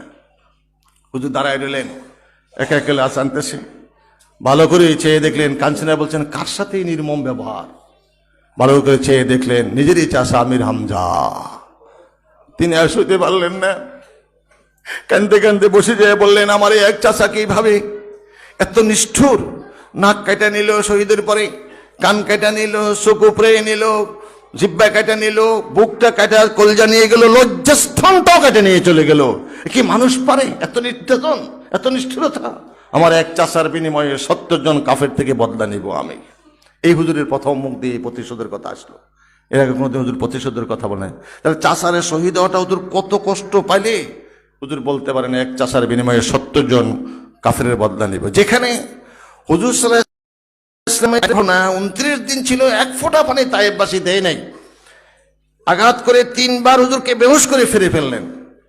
হুজুর বললেন, আমাদের আয়েশাকে ধমক দিবেন, আয়েশা মা সারা জিন্দেগির কষ্ট এক পাল্লা দিলে, তার কষ্ট এক পাল্লা দিলে তাইফের কষ্টের পাল্লা ভারী হয়ে যাবে। সারা জিন্দেগির কষ্ট এক পাল্লা দিলে আর তাইফের কষ্ট এক পাল্লা দিলে তাইফের কষ্টের পাল্লা ভারী হয়ে যাবে। আমাদের আয়েশা কাঞ্চনার বলছেন, হুজুর তাইফের কষ্টটা কি ওদের কষ্টের চেয়ে বেশি? কি বললে তুমি? তাইফের কষ্ট ওদের কষ্ট হলেও দান দুটা ভেঙে গেল, শহীদ হয়ে গেলেন। হুজুর বললেন, সারা জিন্দেগির সমস্ত কষ্ট একত্র করলে আমার তাইফের কষ্টের পাল্লা তার চেয়ে বেশি হয়ে যাবে। 29 দিন তাইফে ছিলেন, এক ফোঁটা মানে রাসূলুল্লাহকে কাফারা দেয় নাই, এক ফোঁটা পানি। 29 দিন 3 বার কাঁটাযুক্ত পাথর আঘাত করে করে বেহুশ করে ফেলে দিলেন, উপর করে ফেলে দিলেন। যে 3 জায়গায় বেহুশ হয়ে পড়লো, সেজদা করছেন, ওই 3 জায়গায় বিশাল মসজিদ তায়েফবাসীরা করে লক্ষ লক্ষ করে সেজদা করতেছে। সেখানে চিন্তা করেছেন, ওখানে এই 3 জায়গায় হুজুর বেহুশ হয়ে পড়ে গেলেন। ফেরেশতারা আল্লাহ থেকে অনুমতি নিয়ে জিবরাইল আলাইহিস সালাম পাহাড় দায়িত্বে ফেরেশতাদেরকে নিয়ে আয়না বললেন, ইয়া রাসূলুল্লাহ, আল্লাহ সব দেখতেছেন, এই দেখেন পাহাড় দায়িত্বে ফেরেশতা, অনুমতি দেন সমস্ত তাইফের ফার সবাই না তাইফবাসীকে চাপা দিয়ে ধ্বংস করে দিই। ধমক দিয়ে বললেন, কি বলছো তুমি? আমার সারা জিন্দেগি কি বলছো? এরা যদি আজকে মারার জন্য, ধ্বংস করার জন্য হুকুম দিই, কালকে কার কাছে কালমার দাওয়াত দিব?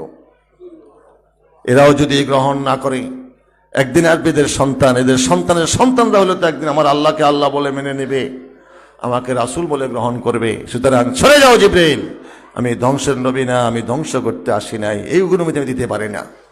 ফেরেশতারা আশ্চর্য হয়ে গেল। সংক্ষিপ্ত কথা, 29 দিন পরে একজনের দয়া হলো, বৃদ্ধ একটু পানি দিলেন, খাইলেন, কোনো রকমে পরিষ্কার হয়ে রক্তগুলো মুছে 2 পাহাড়ের মাঝখানে দাঁড়ায়া, জায়েদ তুমি দাঁড়াও, আমি 2 রাকাত নামাজ পড়ি। চিন্তা করেন, 29 দিন পরে এক ফোঁটা কিছু পানি খাইয়া একটু স্বস্তি, একটু দাঁড়াও, আমি 2 রাকাত নামাজ পড়ি। নামাজ পড়ে হুজুর হাত তুললেন, দোয়ার মূলটা হলো এই, পরওয়ারদিগার আমি দুর্বল, আমি অক্ষম, আমি অসহায়। নিজের দুর্বলতা প্রকাশ করছেন, কারণ না নিজের। পরওয়ারদিগার আমি দুর্বল, আমি অক্ষম, আমি অসহায়। যেভাবে বললে, যেভাবে বুঝাইলে তোমার বান্দারা তোমাকে আল্লাহ বলে মেনে নিত, আমাকে রাসূল বলে গ্রহণ করত, ওভাবে আমি বলতে পারি নাই, বুঝাইতে পারি নাই। আমার দুর্বলতা, আমার অক্ষমতার জন্য তুমি তায়েববাসীকে কষ্ট দিও না আল্লাহ। চিন্তা করেন, যেখানে সারা জিন্দিগির কষ্ট একত্র করলে তায়েফের কষ্টের পাল্লা বেশি, সেখানে হুজুরের কি দোয়া, আমি দুর্বল, আমি অক্ষম, আমি অসহায়। যেভাবে বললে, যেভাবে বুঝাইলে তোমার বান্দারা তোমাকে আল্লাহ বলে মেনে নিত, আমাকে রাসূল বলে গ্রহণ, মেনে নেওয়া মানে অনুপস্থিত স্বীকৃতি দেওয়া, গ্রহণ করা মানে কাছের সামনে। তোমাকে আল্লাহ বলে মেনে নিত, আমাকে রাসূল বলে গ্রহণ করত। সেভাবে আমি বলতে পারি নাই, বুঝাইতে পারি নাই। আমার দুর্বলতা, আমার অক্ষমতার জন্য তুমি তায়েববাসীকে কষ্ট দিও না আল্লাহ। আল্লাহ বলেন, জিবরাইল দেখছো কি দোয়া করতেছে, আমার হাবিব কি দোয়া করতেছে দেখছো, তাড়াতাড়ি যাও আমার হাবিবকে আমার সালাম দিয়ে বলো, তায়েফের গিরিপথের মাঝখানে, এখন ওগুলা ভাঙ্গা ছিন্ন ভিন্ন করে দিছে, এখনো মোটামুটি যারা পুরান ছিলেন তারা দেখাই দেয়, যেটা দেখবেন আছে, 2 পাহাড়ের মাঝখানে গিরিমতে বসে হুজুর দোয়া করতেছেন। দোয়ারত অবস্থায় আয়াত নাজিল হইল, ওমা আরসালনাকা ইল্লা রাহমাতাল লিল আলামিন। ও আমার হাবিব, আর কিছুই না, তামাম আলমের জন্য আমি আপনাকে একমাত্র রহমত হিসেবে প্রেরণ করেছি। সেখানে হুজুর এই দোয়া করলেন। আর যে আপন চাচার সাথে কি নির্মম ব্যবহার, কতটুকু আঘাত, কতটুকু ব্যথা, কতটুকু কষ্ট পেলে হুজুর বলতে পারেন, আমার চাচার সাথে নির্মম আচরণ করলো, আমি এক চাচার বিনিময়ে 70 জন কাফের থেকে বদলা নিয়ে ছাড়বো। তাহলে চাচার কষ্ট কত। একটা মানুষ মারা যাওয়ার পরে কিভাবে তারপরে অত্যাচার চলে, সে তো মারাই গেল, আত্মপ্রতিশোধের কিচ্ছু নাই। নাক কেটে নেওয়া, কান কেটে নেওয়া, চোখগুলো উপরে ফেলে দেওয়া, জিহ্বাকে কেটে নিয়ে ফেলে দেওয়া, লজ্জাস্থানটা কেটে ফেলে দেওয়া, বুকটা নিয়ে চিবাইয়া চিবাইয়া খাওয়া, কত নিষ্ঠুরতার কাজ হতে পারে। হুজুর বললেন, আমার এক চাচা এভাবে, আজ ডিক্লেয়ার দিলাম, আমার চাচা আমিরুস শুহাদা, শহীদদের আমির। শহীদদের কিয়ামত পর্যন্ত শহীদ হবে, সব শহীদের আমির, আমির হামজা আমিরুস শুহাদা রাদিয়াল্লাহু তাআলা আনহু। দ্বিতীয় শহীদ হলেন গাসিলুল মালায়েকা, যাকে ফেরেশতারা গোসল দেয়, আব্দুল্লাহ ইবনে উবাই, উবাই ইবনে সুলুল, আব্দুল্লাহ ইবনে উবাই, উবাই ইবনে সুলুল হুজুরের দাদির আপন ভাই। কে? যা কিছু করি তো করি, যা আছে করি, মোহাম্মদ তো আমার আত্মীয়, আমারে বাসায় নেবে। চিন্তা করেন, কে? আব্দুল্লাহ ইবনে উবাই। আব্দুল্লাহ ইবনে উবাই হুজুরের দাদির আপন ভাই, হুজুরের দাদির আপন ভাই। তার এই খেয়াল হলো, যত কিছু করি আর টরি, মোহাম্মদ তো আমার আত্মীয়, আমার যেমন বাসায় নেবে। মুনাফিকের সর্দার আব্দুল্লাহ ইবনে উবাই, উবাই ইবনে সুলুল। এই উবাই ইবনে সুলুল, তার মেয়ে জামিলা কঠিন কঠোর ইমানদার, শক্ত ইমানদার। তারপরে আব্দুল্লাহ শক্ত ইমানদার, জলিল কদর সাহাবী। এই জামিলার সাথে হানজালার বিয়ে, রাতে রাসূল নিজে বিয়ের কাজ সমাধা করলেন। সকলে উহুদের যুদ্ধ, তীব্র যুদ্ধ শুরু হলো। যুদ্ধে স্বামী বিবিতে ফজরের পরে গোসল ফরজ, তো স্বামী স্ত্রী জায়েজ। গোসল করতে গেলেন, যুদ্ধের আওয়াজ, ওদের যুদ্ধের বাজনা। ওযু করতে কোনো কোনো আওয়াজে পাওয়া যায়, মুখে পানি দিলেন, নাকে পানি দিলেন, আওয়াজ শুনছে, টান দিয়ে তলোয়ারটা নিয়ে গেল। স্বামী, আমার যাচ্ছ কোথায়? ওদের বাজনা, যুদ্ধের বাজনা, তোমাকে নিয়ে আনন্দ করতেছি, রাসূল কাফেরের বেশমিতে আবদ্ধ, আমি আল্লাহর কাছে কি জবাব দিব? স্বামী, আপনার যে ফরজ গোসল বাকি রয়ে গেল, ধমক দিন, আমার আর কোনো ফরজ নাই, একটি মাত্র ফরজ, নিজের জান দিয়ে প্রাণ দিয়ে রাসূলুল্লাহকে রক্ষা করা। নজর জানটা রাসূলের জন্য কোরবান করে দিয়ে শহীদ হয়ে যাওয়া, এই সেদিতে কোনো ফরজ আমার নাই। রাসূল গেলে তো ইসলাম শেষ। রাসূলের রক্ষাকারী ইসলামকে রক্ষা করা, নিজের জান দিয়ে প্রাণ দিয়ে রাসূলুল্লাহকে রক্ষা করা। বিবিও কম না, স্বামী আমার আলহামদুলিল্লাহ রাসূল আশেক, যাচ্ছ ভালো কথা, মহারানার দাবি মাপ নিলে না, মাফ করো। মাপের একটা সত্য আছে।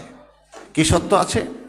তুমি যখন শহীদ হও, আমি যাই দেখবো বুকে বুকে তীর তরবারিতে শহীদ হইছ না ফিটে তীর তরবারিতে নিহত হয়েছ। দুইটা শব্দ, একটা শহীদ একটা নিহত। সাংঘাতিক কথা কিন্তু এখানে। তুমি যখন মারা যাও, আমি যাইয়া দেখবো বুকে তীর তরবারিতে শহীদ হয়েছ না পিঠে তীর তরবারিতে নিহত হয়েছ। সাংঘাতিক কথা। তাহলে বুঝলাম না তো, কি বললা?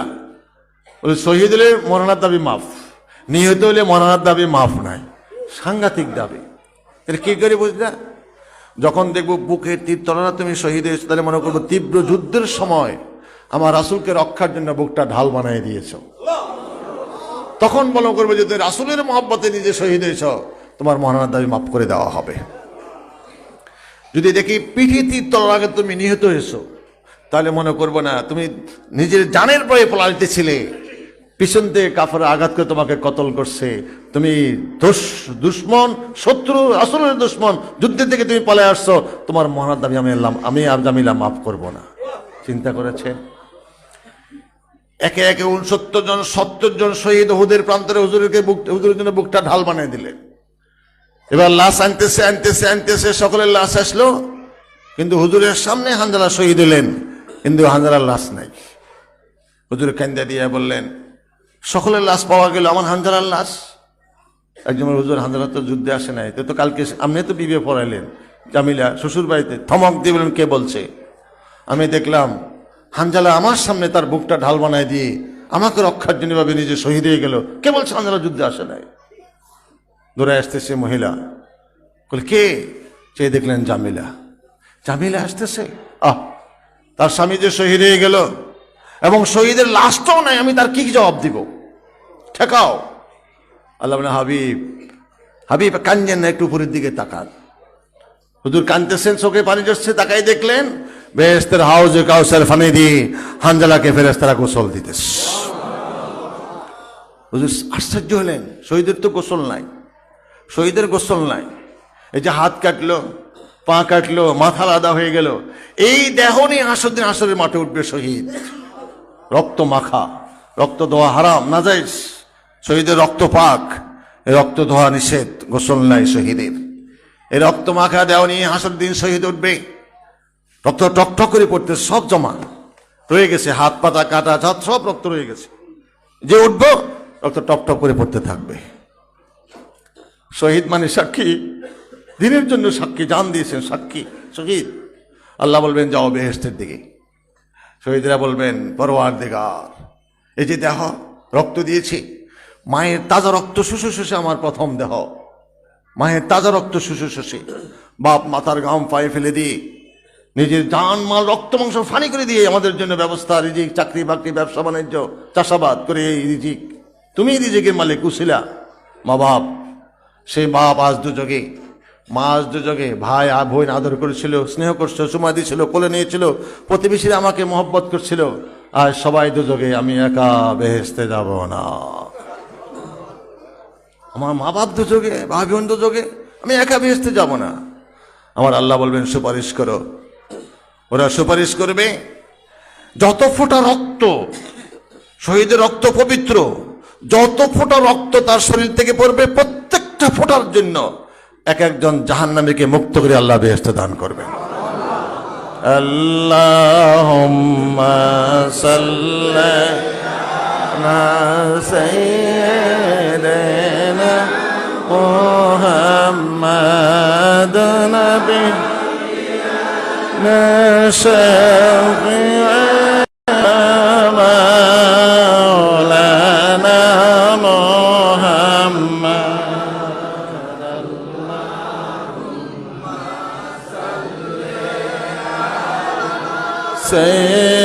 سيدنا محمد نبينا شفيعنا مولانا যত ফোঁটা রক্ত শহীদের শরীর থেকে পড়বে প্রত্যেকটা ফোঁটার জন্য এক একজন জাহান্নামীকে মুক্ত রেখে বেহেশতে নিয়ে যাবে। শহীদের গোসল নাই, শহীদের গোসল নাই। হুজুরা চিন্তা করে গেলেন, সকলে তো ইমামের সামনে, ওর গোসল কেন? কেন তার গোসল চলছে? তাও ফেরেশতারা, তাও হাউজে কাউসার পানি দিয়ে গোসল দিতেছে। মুহূর্তে তারা লাশের হুজুরের সামনে হাজির, চুল মোবারক থেকে পানি পড়তেছে। এই সামনে আসা বিবি হাজির, জামিলা তোমার স্বামী তো শহীদ। কান্দে দিয়ে বলি, ইয়া রাসূলুল্লাহ, কসম আল্লাহর, স্বামীর খবর নিতে আসি নাই। কাফারা মিছিল করছে, মোহাম্মদ মাকতুল, মোহাম্মদ মাকতুল, আপনি শহীদ। কসম আল্লাহর, আপনার খবর নিতে আসছি। আপনি শহীদ হয়ে গেছেন, আপনি শহীদ হয়ে গেছেন, খবর কি? খবর নেওয়ার জন্য আনছি। হুজুর বলেন, জামিলা আমি তো জীবিত আছি, তোমার স্বামী শহীদ। কান্দে দিয়ে বলেন, ইয়া রাসূলুল্লাহ, এক হানজালা মারা গেছে, মদিনায় শত শত হানজালা পাওয়া যাবে। এক রাসূল যদি শহীদ হতে যেতেন, কিয়ামত পর্যন্ত রাসূল পাওয়া যেত না। আপনি আছেন, আমার সবই আছি, ইয়া রাসূলুল্লাহ। স্বামীর চেয়ে, জানের চেয়ে রাসূলুল্লাহরে মহব্বত করছেন সাহাবিয়ারা, প্রমাণ প্র্যাকটিক্যাল দিয়ে দিচ্ছেন তারা। কতটুকু গেলেন, আস্তে আস্তে ফিরে আসলেন। হুজুর একটা কথা একটু গোপনে বলতে হবে। হুজুর আসতে আগে একটু আগে আসলেন। হুজুর, স্বামী বিবিতে গোসল ফরজ, স্বামী বিবিতে গোসল ফরজ। আমার স্বামী এভাবে গোসল করতেছিল, ফরজ গোসল করতেছিল, যুদ্ধের আওয়াজ ছুটে আসছেন, আমার স্বামী তো ফরজ গোসল বাকি রয়ে গেল। হুজুর সুবহানাল্লাহ, তাই তো আমি দেখতেছিলাম ফেরেশতারা হাউজে কাউসার পানি দিয়ে আমার হানজালাকে গোসল দিতেছিল। হুজুর নাম রাখেন, সাক্ষী থাকো, আমার হানজালার নাম গাসিলুল মালায়েকা, যারে ফেরেশতারা গোসল দেয়। গাসিলুল মালায়েকা, আমিরুস সুহাদা, জাফেরে তাইয়ারা, উড়ন্ত জাফর, আমিরুস সুহাদা, গাসিলুল মালায়েকা। এই যে যারা শহীদ হলেন, এই রক্ত দিয়ে তো ইসলাম। আজকে কোন নাফরমান এদের সমালোচনা করতে পারে? কত বড় নাফরমান হলে এমন সাহাবীদের সমালোচনা করতে পারে? আসছে, বাইরে গেছে, কিন্তু আলেম। সাবধান যারা আহলে তরিকত, সাহাবীদের সমালোচনা দূরের কথা, ইনকে এমন মনে করতে হবে হাজারো লক্ষ ওলি আল্লাহ একজন সাহাবীর কোন সমকক্ষ হইতে, কথা মেনে নেবেন নাকি মেনে নেবেন না? হাজারো লক্ষ ওলি আল্লাহ হইলেও একজন সাহাবীর সমকক্ষ হইতে পারবে না, মেনে নিতে হবে। যে কে চাহে কেউ আমাদের কোনো আপত্তি নাই। এভাবে সাহাবারা নিজের জান দিয়ে, প্রাণ দিয়ে কোরআনের প্র্যাকটিক্যাল প্রমাণ দিয়ে দিচ্ছেন। শুধু জান না, কি বললেন খোবায়েব, কি খোবায়েব বললেন, ধমক দিলেন, কম বক না ফরমান, কি বলছিস? তারা কি বলা হচ্ছিল, তোমার স্থানে যদি মোহাম্মদ থাকতো, তুমি যদি মোহাম্মদের স্থানে থাকতা, ধমক দিলে, কম বক, কি বলছিস তুই, কি বলস? আমি খোবায়েব এটাই চাই না যে আমার জীবন থাকতে আমার রাসূল ঘরে একটা কাঁটা ফুটছে, এটা শনিবারে দিন আমাকে শহীদ করে দেয়, আমি এটাও শুনতে রাজি হয় না। চিন্তা করেছেন কোথায় তাদের রাসূল কাঁটা ফুটবে, এর চেয়েও তারা জীবনটা তারা আসলের জন্য আদনা মনে করছেন। তারা এতগুলো রাসূলের মহব্বত করতেন। গারসুরে গর্তের ভিতরে সাপে কামড়াচ্ছেন আবু বকরকে, সাপে কামড়াচ্ছেন, কামড়ের সমস্ত শরীর বিষাক্ত কালো, কিন্তু পারলেন না। অথচ আবু বকর 40 দিনের অর্ঘুমা, 40 দিনের অর্ঘুমা, 120 রাত্রে, 120 রাত্র। বুঝবেন আবু বকর, লাব্বাইক ইয়া রাসূলুল্লাহ, আবু বকর এই ভালো মানুষগিরি থাকবে না, একদিন তোমাকেও হিজ্জত করতে হবে। সাংঘাতিক কথা বলছেন আবু বকর, লাব্বাইক ইয়া রাসূলুল্লাহ, এই ভালো মানুষগিরি থাকবে না, একদিন তোমাকেও হিজ্জত করতে হবে। সম্ভবত তুমি একজন ভালো সাথী পাবে। দেখছেন কি ইশারা দিচ্ছে? আবু বকর এই ভালো মানুষগিরি থাকবে না, তোমাকেও ইজ্জত করতে হবে, সম্ভবত একজন ভালো সাথী পাবে। আবু বকর স্থির করলেন, ভালো সাথী আমার মুহাম্মদুর রাসূলুল্লাহ সাল্লাল্লাহু আলাইহি ওয়াসাল্লাম, আর ভালো সাথী আমার কেউ না, আমি রাসূলের সাথে ইজ্জত করব। দৃঢ় বিশ্বাস। সারাদিন হুজুরের সাথে থাকেন, সারা রাত। হুজুর বলেন, আবু বকর আর কতক্ষণ? অনেক রাত্র, যাও বাড়িতে যাও। ওই কথার পরে চলে গেলেন, কিন্তু ঘুমান না। কোন রাত্র কখন ডাক দেয়? দিনে তো হুজুরের সাথে থাকে। প্রথম ডাকে সাড়া না দিতে পারলে বেয়াদবি হবে, আল্লাহর কাছে জবাবদিহি হইতে হবে। এবার হিজ্জতের জন্য যাহা কিছু প্রয়োজন, একটা পোটলা মাথায় নিয়ে দরজার সাথে 1 পা 2 পা একটু আরাম আসলে নামাজে ঘুম আসে না? নামাজও ঘুম আসে, আত্মীয় ঘুম আসে, দাঁড়ালে ঘুম আসে, ঘুম বেশি যখন মারেন ঘুম আসে। চিন্তা করলেন এই তন্দ্রাও যেন না আসে, এক পাড়া দাঁড়ায় নিলেন, মাথার মধ্যে হিজরতের বোঝা, তা কিছু দরকার হিজরতের জন্য। এক রাত গেল, 2 রাত গেল, 3 রাত গেল, 120 রাত শেষ।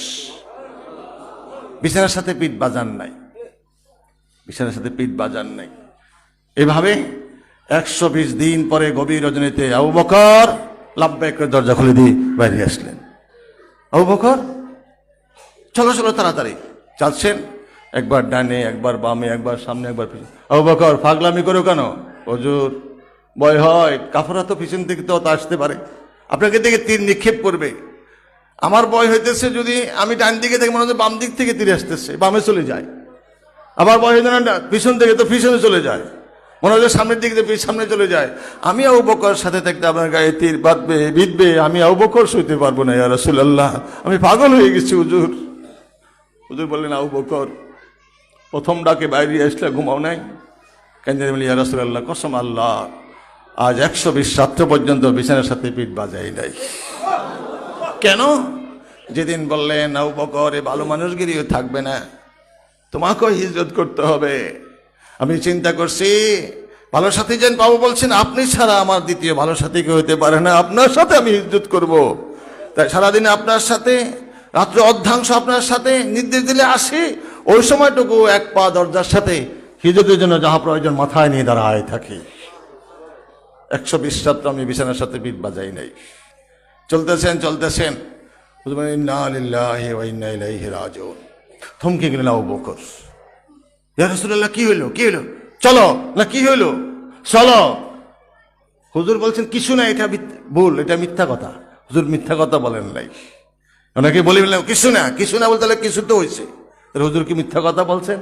অনেকে বলেন কিছু না, না না চলো। হুজুর কি হইলো? আমার ভয় কান্দা আসে, আমি কলজা ফাইটা যাচ্ছি। হুজুর কে হইলো? আপনি ইন্নাল্লাহ কেন বললেন? তৃতীয়বার আবু বকর, হুজুর বললেন আবু বকর পায়ে ভাবলা কাটা বিচ্ছে, ভাবলা কাটা, লাফ দিয়ে পড়ে গেলেন, শীতে শুয়ে গেলেন। শুয়ে যেয়ে হুজুরের পা মোবারকটা বুকে নিয়ে হাত দিলে আঘাতটা বেশি লাগবে, শক্ত জিব্বা দিয়ে, নরম জিব্বা দিয়ে শুষতেছেন, দেখতেছেন কোথায় কাটার আঘাত লেগেছে। হঠাৎ হুজুর দেখলেন থুতুর সাথে লাল লাল রক্ত বাড়িতেছে। আবু বকর রক্ত কিসের রক্ত? ইয়া রাসূলুল্লাহ যখনই আপনি বলেন ইন্না লিল্লাহি ওয়া ইন্না ইলাইহি রাজিউন, তখন আমি মনে হচ্ছে কাফেরের তীরে আপনার গায়ে বিচ্ছে, আমার কলজা ধাক্কা লেগে কলজা ফাটা রক্ত বের হইতেছে, কলজা ফাটা রক্ত আমার। ইয়া রাসূলুল্লাহ হুজুরের পায়ে ভাবলা কাটা, আবু বকরের কলজা ফাটা। চিন্তা করেছেন হুজুরের পায়ে ভাবলা কাটা বিচ্ছে, আবু বকর কলজা ফাটা গেছে আঘাতে। কোথায় সে আবু বকর? চলতেছেন। সংক্ষিপ্ত কথা, গাড়ি সুরে গর্থের ভিতরে। হুজুর আপনি আগে ঢুকেন না, নিরাপদ না। হুজুর আপনি ঢুকেন না, আমি ঢুকি, যখন নিরাপদ বলবো তখন আসবেন। হুজুরকে ঢুকতে দিলেন না, সমস্ত ময়লা পরিষ্কার করে ফেললেন, পাগড়ি খুললেন। আল্লাহ নিচে এবারেও দেখে আসছি, ওই যে এখানে এই ফাটা আছে, ফাটা গর্তের মুখ, এগুলারে সব ঢাকা দিলেন। এখন কি অনেকগুলো মুছে গেছে ফাটা, এ সবগুলো মুছে, দুইটা মুছতে পারেন না, গাত্র মুখ দেখা যায়, দুইটা পা দিয়ে রাখলেন। এবার নিরাপদ, কোনো দিক দিয়ে বিচ্ছু সাপ বাড়ানোর কোনো সম্ভাবনা নাই। হুজুর নিরাপদ, আসুন। চিন্তা করছেন হুজুরের সাপে কামড়াবে, বিচ্ছু কামড়াবে, এটা আবু বকর সইতে পারবেন? আমারও যাই হোক, আমার জীবন থাকতে হুজুরের একটা পিঁপড়া কামড় দেবে, এটা আবু বকর সইতে পারছে না। সব পরিষ্কার করে দিয়ে হুজুর নিরাপদ, আসুন। হুজুর আসলেন, হুজুরের তন্দ্রা, হুজুর একটু ঘুমান, 2 পা মিলে অবস্থা উরুতে। হুজুরের মাথা মোবারক রেখে একটু ঘুমাইলেন। সাপ পুরান কিচ্ছা তো সকলে জানেন, চতুর্দিকে চেষ্টা করছে, কোনো দিকে বাড়িতে পারে না। যেবার নরম জায়গা পাইছে, আবু বকরের ডান পা মাথা ঠেলতেছে, ছায় না, কামড় দিয়ে বসলো। এই কামড়ের সমস্ত শরীর বিষাক্ত। হুজুর ঘুমাইতেছেন, আবু বকর উরুতে। আবু বকর 120 রাত বিছানার সাথে পিঠ বাজান নাই, আর হুজুরের ঘুম। চিন্তা করেন, সাপে কামড়াচ্ছেন, সমস্ত শরীর কালো বিষাক্ত হয়ে গেল, পা সরান না, সাপ আরো কামড়াও, জান থাকা পর্যন্ত আমার রাসূলের ঘুম ভাঙতে দেব না। ওরা আবু বকরের জান করে রাসূলুল্লাহর ঘুম, উরু সরাইলে ঘুম ভাঙি যাবে, এই জন্য তিনি উরু সরাচ্ছেন না। চিন্তা করেন, যখনই আর পারে না, কাঁধা এমন হইলো ঠাস করে অজান্তে এক ফোঁটা চোখের পানি হুজুরের চেহারা মোবারকে পড়ে গেল। হুজুর আবু বকর, হুজুর ঘুমান। আবু বকর কি হলো? হুজুর আপনি ঘুমান। কে এসে বলো? বলে না উত্তর দিলে বেয়াদবি হবে, সাপে কামড়াচ্ছে। টান দিয়ে ফাঁসা সরাও, খবর ভালো, সরাও, হাত সরাও। পা সরাই দিয়ে থুতু লাগাই দিলেন, বিষ নিবারণ হয়ে গেল। সাপ বাইরে এসে ক্ষমা চাইলেন, হুজুর অপরাধ আমার, আমি অতিষ্ঠ হয়ে কামড় দিচ্ছি, জীবনের স্বাদ, আপনি রহমতুল আলামিন আমার গর্তে আসছেন, আমি আপনাকে দেখব না। নিষ্ঠুর আবু বকর পা বন্ধ রেখেছে, মুখ বন্ধ করেছে, এই জন্য অপরাধ করেছে, ক্ষমা চায়। সাপের জবান খুলে দিলেন আমার আল্লাহ তাআলা। তো সেখানে আবু বকর কি করলেন? জান দিবে, হুজুরের ঘুম ভাঙবে না। চিন্তা করেন, এভাবে সাহাবিয়ারা রাসূলুল্লাহকে জানের সে প্রাণের সে সবকিছু প্রমাণ দিয়ে আন-নবী আওলা বিল মুমিনিনা মিন আনফুসিহিম আয়াতের বিশদ প্রমাণ দিয়ে চলে গেলেন তারা। আমার ইমানদারেরা আমার রাসূলকে জানটার চেয়ে বেশি মহব্বত করে। কথা বুঝেছেন? এখন আমাদের জন্য সুখবর হলে এই, আমরা রাসূলুল্লাহকে দেখি নাই, রাসূলের সাথে যুদ্ধ করার সুযোগ পাই নাই, কিন্তু আমাদের বলছেন রাসূল সাল্লাল্লাহু আলাইহি ওয়াসাল্লাম বলে দিয়ে গেছেন, মান আহাব্বা সুন্নতি ফাকাদ আহাব্বানি ওয়া মান আহাব্বানি কানা মাই ফিল জান্নাহ। সাহাবারা একে জান দিলেন, প্রাণ দিলেন, আমার জন্য মহব্বতের প্রমাণ করায় দিলেন। যারা আমাকে দেখলো না, আমার কথা শুনলো না, সাহাবারা তো সহজে মেনে নেন নাই। অস্বাভাবিক ঘটনা, সূর্য ডুবিয়ে দেওয়া, চন্দ্র উদিত করা, চন্দ্র দ্বিখণ্ডিত করা, মুদ্রা জিন্দা করা, গাছে কথা বলা, পশু কথা বলা, গাছ ইশারা চলে আসা, হাজারো কেরামত মুজিজা দেখি তারা ইমান এনেছেন, এমনি তো আনেন নাই। আমরা হুজুর বললেন, সাহাবীরা কষ্ট হইতেছে আপনাদের? সাহাবীরা বলে ইমানে মজবুত কারা, কি সাংঘাতিক দাবি। সাহাবীরা ইমানে মজবুত কারা, আপনি আমি তো নবী, আল্লাহকে দেখেছি মেরাজের রাত্রিতে, বেহেশত দোজখ দেখছি, সবই দেখেছি, প্র্যাকটিক্যাল, আল্লাহর সাথে কথোপকথন নয়, আমার তো আলাদা ব্যাপার। তাহলে আমরা সাহাবীরা আমরা, হুজুর বললেন তোমরা তো আমারে দেখেছো, আমার অস্বাভাবিক ঘটনাগুলো দেখছো, দেখি না আমরা নবী মানছো, না দেখি তো মানলে না। তাহলে কারা? যারা আমাকে দেখলো না, আমার কথাগুলো শুনলো না, না দেখে না শুনে বিশ্বাস করে যারা আমার হাবিবের সুন্নতের মধ্যে চলবে, তারাই মানে মজবুত হবে। আমরা রাসূলুল্লাহকে দেখি নেই, রাসূলের অস্বাভাবিক ঘটনা আমরা দেখি নেই, না দেখি বিশ্বাস করি আমরা ঈমান এনেছি, ঈমানে মজবুত আমরা। হুজুর বললেন, সাহাবীরা তোমরা আমার সব প্র্যাকটিক্যাল দেখে আমার সুন্নতের 10 ভাগের 1 ভাগ লঙ্ঘন করবে, তোমরা জাহান্নামে যাবে। যারা আমারে দেখলো না, না দেখে বিশ্বাস করে, কথা শুনে নাই, দেখে নাই, সুন্নতের 10 ভাগের 1 ভাগ পালন করবে, তারা বেহেশতে যাবে। কি বলছেন? সাহাবীরা তোমরা সব আমার প্র্যাকটিক্যাল দেখলে, এই দেখে তোমরা যদি আমার সুন্নতের 10 ভাগের 1 ভাগ লঙ্ঘন করো, তোমরা জাহান্নামে যাবে। যারা আমারে দেখলো না, আমার কথাগুলো শুনলো না, না দেখে না শুনে বিশ্বাস করে আমার সুন্নতের 10 ভাগের 1 ভাগ পালন করবে, তারা বেহেশতে যাবে। আমরা হুজুর বলছেন, তোমরা দেখে শুনে এইভাবে জান দিচ্ছ, এই অবস্থা জেনে রাখো, তোমরা 100 জন শহীদ আমার সাথে থেকে মহব্বতে জান দিয়ে দিতে সহজ, কিন্তু যারা আমাকে দেখলো না, না দেখে বিশ্বাস করে ওই ফেতনার জমানায় তিরস্কার, টিটকারি, লাঞ্ছনা, গঞ্জনা সব উপেক্ষা করে আমার সুন্নতের আমল করবে, মান তামাসসাকা বিসুন্নতি ইনদা ফাসাদি উম্মতি ফালাহু আজরুহু মিয়াতে শাহীদ।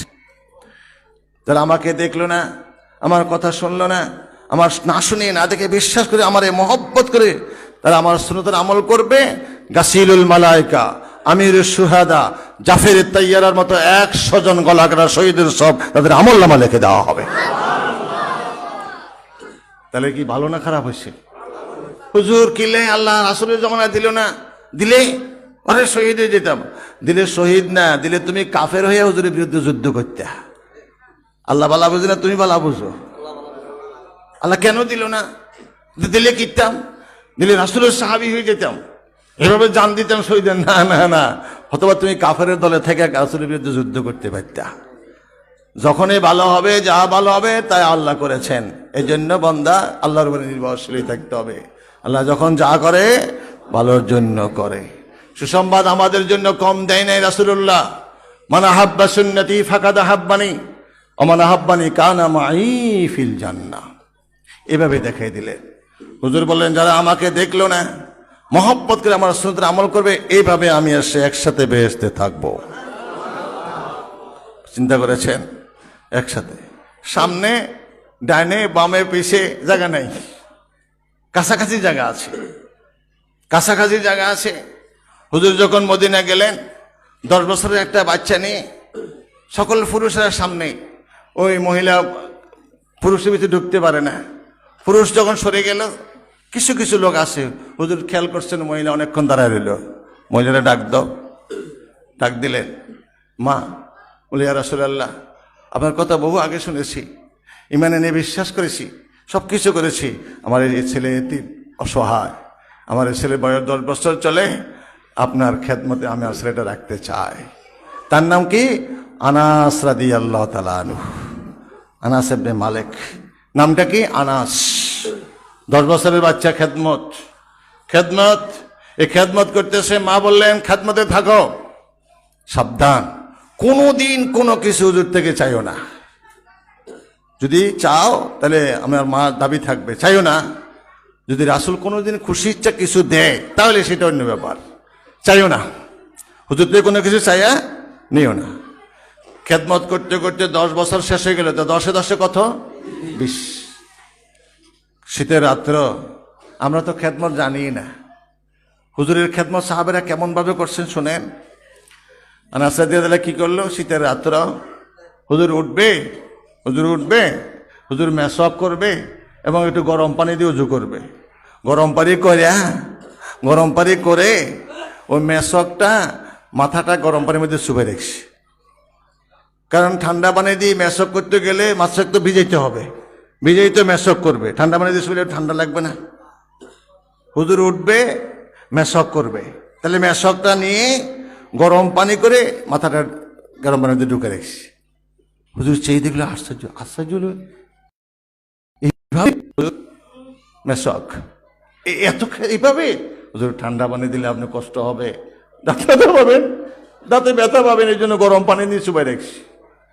হুজুর আশ্চর্য হয়ে গেল, কি খেদমত! ঠান্ডা পানি দিয়ে চুবাই মেসওয়াক করবে, এই জন্য গরম পানি করে, হুজুরের জন্য গরম পানি করে মেসওয়াকটা ওই গরম পানির মধ্যে ডুবে রেখেছে। হুজুর উঠবে, ওই মেসওয়াকটা দিবে, হুজুর মেসওয়াক করবে। হুজুর দেখি আশ্চর্য হয়ে গেল, মেসওয়াক করে নামাজ শেষ করে, আমার আনাস, লাব্বাইক, তুমি আমার কাছে কি চাও? সাংঘাতিক কথা না? মা কি ওসিয়ত করলেন? কিছু চেয়ে নিও না, সাবধান, আমার কাছে কি চাও? যা চাও তাই দিব। সাংঘাতিক কথা না? 10 বছর পূর্ণ খেদমত। হুজুর, আমি একটু আসি। কেন? আমার একটু অনুমতি, আমার মায়ের কাছ থেকে আসি। মা কি বলছিল? কোনোদিন কোনো কিছু ছায়া নিবে না, খুশি ইচ্ছা দিলে নিও। কিন্তু আমার মার কথা, কি চাও? তাহলে আমি চাইতে হবে। হুজুর তুমি এটা নাও, তাহলে তো স্ব ইচ্ছা দিয়ে দিল, চাই নিতে হবে। হুজুর কোনো কিছু ছায়া নিও না, আম্মা ওসিয়ত করলেন। হুজুর বাড়িতে যাই, মার সাথে একটু কথা আছে, যাও। মা কাঞ্চারা বলছেন, মা 10 বছর এভাবে খেদমত করছি, আজকে রাসূল এত খুশি আমার দিকে চেয়েছে, কি চাও আমাকে বললেন? আপনি বলছেন যে কিছু চাই নিতাম না, না আপনি কোন কি চাইতাম? সাংঘাতিক কথা না? এবার বললেন, হুজুর চাও। হুজুরের কাছে সালাম দিয়ে বলল, হুজুরের ডান পাশের বেহেশতের জায়গাটা আমি চাই। সাংঘাতিক যাবে, ডান পাশের জায়গাটা আমি চাই। তো ডান পাশ নাহলে বাম পাশ, তো বাম পাশ নাহলে পিছনেরটা, তো 3টার একটা তো দিবই। এবার আসি, আনাস কি চাও? হুজুর আপনার সাথে বেহেশতের ডান পাশের জায়গাটা আমি চাই। হুজুর বললেন, দিয়ে দেওয়া হয়েছে, এটা নাই। বললেন বাম পাশেরটা? বলে বাম পাশেরটা দিয়ে দিছি, এটা নাই। হুজুর পিছনেরটা? ও পিছনেরটা দিয়ে দিছি, নাই। আমার কথা বলে না। আনাস হুজুর আর কথা বলবেন? কাকা সামনেরটা ডানেরটা দিয়েছেন, বামারটা পিছনেরটা, সামনেটা যদি কারা দিয়ে দেন আমি কি কমো? ও সামনেরটা তোমার জন্য রেখে দিস। চিন্তা করেছেন? সামনেরটা তোমার জন্য রেখে দিয়েছি। হুজুরের খাদেম কেমন খেদমত! শীতের সময় ঠান্ডা পানি মেসক মাথা শুয়ে হুজুর উজু করতে গেলে ঠান্ডা লাগবে, এই জন্য গরম পানি করে মেসকের মাথাটা ডুবে রেখেছেন। সাহাবীদের খেদমত এভাবে রাসূলুল্লাহ করেছেন। তারা এভাবে করে প্রমাণ দিয়েছেন হুজুরের জানের চেয়ে প্রাণের চেয়ে বেশি মহব্বত করে। কিন্তু আমাদের জন্য সুসংবাদ, আমরা দেখি নাই, খেদমতের সুযোগ পাই নাই, সাথে থেকে যুদ্ধ করতে পারি নাই। কিন্তু হুজুর বলছেন যারা আমাকে দেখলো না, আমার সাথে যুদ্ধ করতে হলো, শহীদ হতে পারলো না, ওই ফিতনার জামানা যদি এরকম সুন্নতের আমল করে, জাফরে তাইয়ারা, আমিরুল শুহাদা, গাসিলুল মালায়েকা 100 জন গলা কাটা শহীদের সব তাদের আমলনামা লিখে দেওয়া হবে। সহিহ হাদিস, মান তামাসসাকা বিসুন্নতি ইনদা ফাসাদ উম্মতি ফালাহু আজরু মিয়াত শহীদ, সহিহ হাদিসে আছে। তাহলে আমাদের জন্য সুসংবাদ না? মান আহাব্বা সুন্নতি ফাকাদ আহাব্বানি ওয়া মান আহাব্বানি কানা মাই ফিল জান্নাহ। এইভাবে দেখাইছেন হুজুর সরাসরি হাদিস। এইভাবে দুইটা আঙুল একাতে আমি আর সে একসাথে বেহেশতে থাকবো। মান আহিয়া সুন্নতি ফাকাদ আহিয়ানি ওয়া মান আহিয়ানি কানা মাই ফিল জান্নাহ। একটা দুইটা না, যে আমার সুন্নতকে জীবিত করলো সে আমি রাসূলকে পুনর্জীবিত করলো, যে এইভাবে জীবিত করলো আমি আর সে একসাথে বেহেশতে থাকবো। তাহলে এই আশা কি আছে কিনা নাই? আছে কিনা নাই? তাহলে সাজতে হবে আপাদ মস্তক, মাথার তলা থেকে পায়ের তলা। বুঝবেন যাকে দিয়ে আমার পরিচয় আমি আর সে একসাথে বেহেশতে থাকবো, যাকে পরিচয় আমি আর সে একসাথে, পরিচয় কি পাওয়া যায়? মাথার টুপিটা কি রাসূলের সুন্নত মোতাবেক আছে? নমুনা টমুনা তো অনেক কিছুই আছে, আরো বিভিন্ন রকমের কোরামোরা আছে। হুজুর সাদাটা বেশি পছন্দ করতেন। টুপি মাথার দেন সুন্নত গোল, কিন্তু সাদাটা উত্তম। খাওয়ার সময় কি অনুত্তম কিছু চান? কথা বুঝেন না মনে হয়। খাওয়ার সময় কি উত্তম চান না নিম্নমানেরটা চান? খাওয়া তো সবে খাওয়া, পোলাও কোরমা বিরিয়ানি তো খানা, ডাল ভাত তো খানা, খানা তো খানাই। তো উত্তম নিম্নমানের আসে না? উত্তম হলো সাদা, সাদা গোল টুপি। এখনো তুরস্কের জাদুঘরে, এটার ওয়াজের দরকার নাই, আপনারা খাই দিয়েছে বোঝানো, প্র্যাকটিক্যাল রয়ে গেছে। দেখুন মাঝে মাঝে পত্রপত্রিকা দেয়, তুরস্কের জাদুঘরে রয়ে গেছে মিউজিয়ামে সাদা গোল টুপি, সবুজ পাগড়ি, লাঠি, নেস পোশাক, সাদা কলকাতা, এখনো মিউজিয়ামে রয়ে গেছে। মাঝে মাঝে পত্রপত্রিকা দেয় না, দেখছি না? কোনো সময় দেখেন না? দেখবেন বিভিন্ন ঘরে ঘরে দেখবেন লটকানো আছে, লাঠিটাও আছে, সবুজ পাগড়িটাও আছে, সাদা গোল টুপি আছে, সাদা নেস পোশাক গোলকত্তা আছে। মাথার তালুতে পায়ে তোরা সাজাই নেন, যাকে দেখলে আসলে পরিচয় আমি আর সে একসাথে বেহেশতে থাকবো। পাগড়ি মাথায় দিবেন সুন্নত। হুজুর পাগড়ি মাথায় দাও, পাগড়ি ফেরেশতাদের পোশাক, পাগড়ি ফেরেশতাদের পোশাক। যে পাগড়ি মাথায় দিয়ে নামাজ পড়বে 2 রাকাতে 70 রাকাতের সে বেশি সব লেখা হবে। মেশক করলো 2 রাকাতে 70 রাকাতের সে উত্তম সব লেখা হবে। তাহলে পাগড়িও ব্যবহার করলেন, মেশকও করলেন, 2 রাকাতে 140 টাকা। কোনোদিন কোনো বুদ্ধিমান ব্যক্তি যেখানে 2 টাকা আর যেখানে 140 টাকা, কোথায় যাবেন আপনি? দুনিয়ার টাকাটা তো ভারতে বুঝলাম। অন্য হাদিসে আছে যে পাগড়ি মাথায় দিয়ে নামাজ পড়বে 10,000 নেকি তার আমলনামা লিখে দেওয়া হবে। 10,000 নেকি। একটা নেকির মূল্য বেচা বিক্রি তো হবেই না। যদি হইতো, হুজুর বলছেন হাদিসে আছে, হাসরের দিন বেচা বিক্রি হবে না। একটা নেকির শর্ট খেয়ে গেলে যদি কেউ বেচতো, এই নেকির দামটা কি হইতো? 7 আসমান 7 জমিন যদি স্বর্ণ, মণি, মুক্তা, হীরা, জহরত দিয়ে ভর্তি করে দেওয়া হয়, একটা নেকের মূল্য হবে না। তাহলে পাগড়ি মাথায় দিলে কত নেকি পাওয়া যাবে? 10,000 নেকি। কত নেকি? 10,000।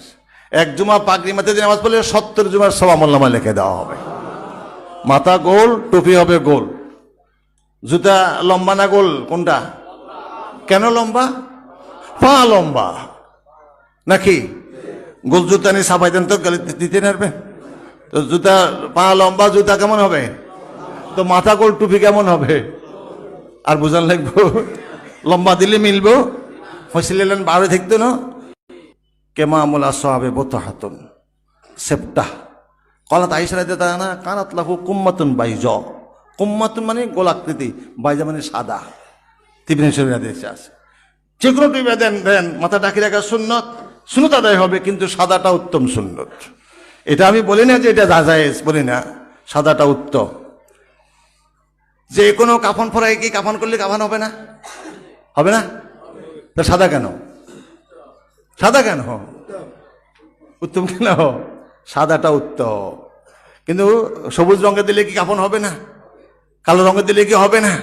হুজুরের সাদা পছন্দ করতেন, নির্দেশ দিয়েছেন সাদা। সেখানে সাদা এত উত্তম দরকার হইলো, আর সাজার সময় সাদা হবে না, লম্বা হয়ে যাবে থেকে গেলে। কেউ যদি টুপি দরকারি নাই, টুপির ভিত্তি ইসলাম না, দায়ের ভিত্তি ইসলাম না, কোত্তার ভিত্তি ইসলাম না, লঙ্গির ভিত্তি ইসলাম না, কারণ এগুলোর ভিত্তি ইসলাম নাই, দরকার নাই, আসলটা নেই, তাহলে এই ব্যক্তি যদি মরণের সময় যদি কয় আমার যে শার্ট প্যান্ট পরা আছি যেহেতু টুপির ভিত্তি ইসলাম না, দাড়ির ভিত্তি ইসলাম নাই, ইসলাম যেইভাবে আছে এইভাবে থাকবে, যে কোনো পোশাক হলে, এই ব্যক্তি যদি বলে আমি 1 কোটি টাকা দেবো আমার মরণের পরে তোমরা আমাকে শার্ট প্যান্ট পরে দাবান করবে, কোনো হুজুর করবেন? কোনো হুজুর করবেন? করতেন না। 1 কোটি টাকা দিব কি সোজা কথা নাকি?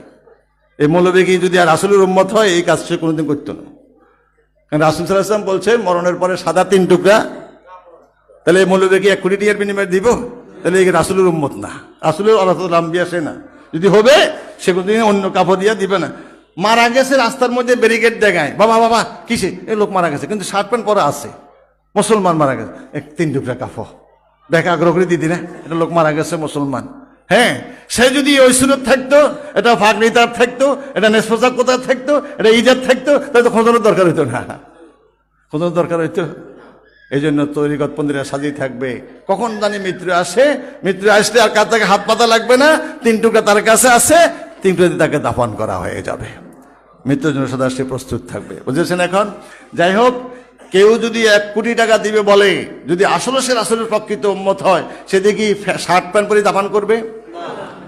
এই মৌলবী বলতে পারবে যে বিসমিল্লাহ ওয়া আলা মিল্লাতি রাসূলিল্লাহ? বুঝেন না বাংলা মনে হয়? কি রাখার সময় কি বলেন? শার্ট প্যান্ট হিন্দি রাখেন, কি করতে হবে? ওই সাদা 3 টুকরা কাপড় দিয়ে বলতে হবে বিসমিল্লাহ ওয়া আলা মিল্লাতি রাসূলিল্লাহ। আমরা কোট দিয়া শার্ট দিয়া দাফন করে কইতে না যে বিসমিল্লাহ ওয়া আলা মিল্লাতি রাসূলিল্লাহ। ওই রাসূল যে বলছে সাদা 3 টুকরা, সাদাটাই দিবে, তো এটা ফরজও নয়, ওয়াজিবও নয়, সুন্নত মুআক্কাদা নয়, এটা এত দরকার হইলো কেন? তো মল্লিনী দরকার হয়, বাচ্চা দরকার নাই। কিন্তু আজ রাসূলের আলাইহিস আম্বিয়া দায়ের ভিত্তি ইসলাম নাই, টুপির ভিত্তি ইসলাম নাই, কোত্তার ভিত্তি ইসলাম নাই, লঙ্গির ভিত্তি ইসলাম নাই, ইসলাম গেল কি এর ভিতরে? বোঝা গেল রাসূলুল্লাহর দুশমন। রাসূল বলেছেন সুন্নতে আসল, যে সুন্নত পালন করলে আমি আসছি একসাথে বেঁধে, ওই বলে রাসূলের সুন্নতের দরকার নাই, রাসূলের কি প্রকৃত মহব্বত হইতে পারবে না? মাথায় একটা রুমাল দেন, রুমাল কেন ব্যবহার করা হলো? মরুভূমিতে বালুর জ্বর হইতো, কিসের জ্বর হইতো? বালুর জ্বর। সদা সর্বদা পাগড়ি মাথায় রাখতে বলে ভালো। পাঞ্জাগানা জুমার দিনে, পাঞ্জাগানা 7 হাত, জুমার দিনে 12 হাত, ঈদের দিনে আরো লম্বা আছে, অন্য রাওয়াইতে আছে। পারেন না অন্তত সাদা শব্দ 7 হাত ব্যবহার করেন। নামাজ ছাড়া 5 হাত 3 হাতও পাওয়া যায়। অধিকাংশ রাসূলুল্লাহ মাথায় পাগড়ি মোবারক মাথায় রাখতেন। হ্যাঁ, রাখতে দিতেন। পারেন তো রাখবেন, মাথা গরম হয়ে যায়, অসুবিধা আছে, অন্তত কাঁধে রাখেন না, নামাজের সময় পড়তে মাথায় পাগড়ি দিবেন। এখন পাগড়ি মাথায় দেন, অভ্যাস আছে, নামাজ পড়েন, আবার লজ্জা লাগে কাঁধে রাখতে লজ্জা লাগে, মাথায় রাখতে লজ্জা লাগে। সুন্নত আমল করেন, সুন্নত আমল করে কাজে সাথে রাখতে লজ্জা লাগে, তাহলে কি আসলে মহব্বত হইল? না জানি কে কি কয়, না জানি কে বলছেন তিরস্কার, টিটকারি, লাঞ্ছনা, গঞ্জনা সব উপেক্ষা করে যে সুন্নতের আমল করবে তার জন্য 100 কাজ হইতে সব। আপনি তিরস্কার সইতে পারলেন না, টিটকারি হইতে দিলেন, এই জন্য আপনি যেখানে সুযোগ দিলেন বাইকটা হালাই রেখলেন, তাই তো আপনি আসলে প্রকৃত আশেকের আসল হইতে পারলেন না। কাঁধে নিলে কে দিনে তিরস্কার করে, মাথায় নিয়ে দিলে কে তিরস্কার করে?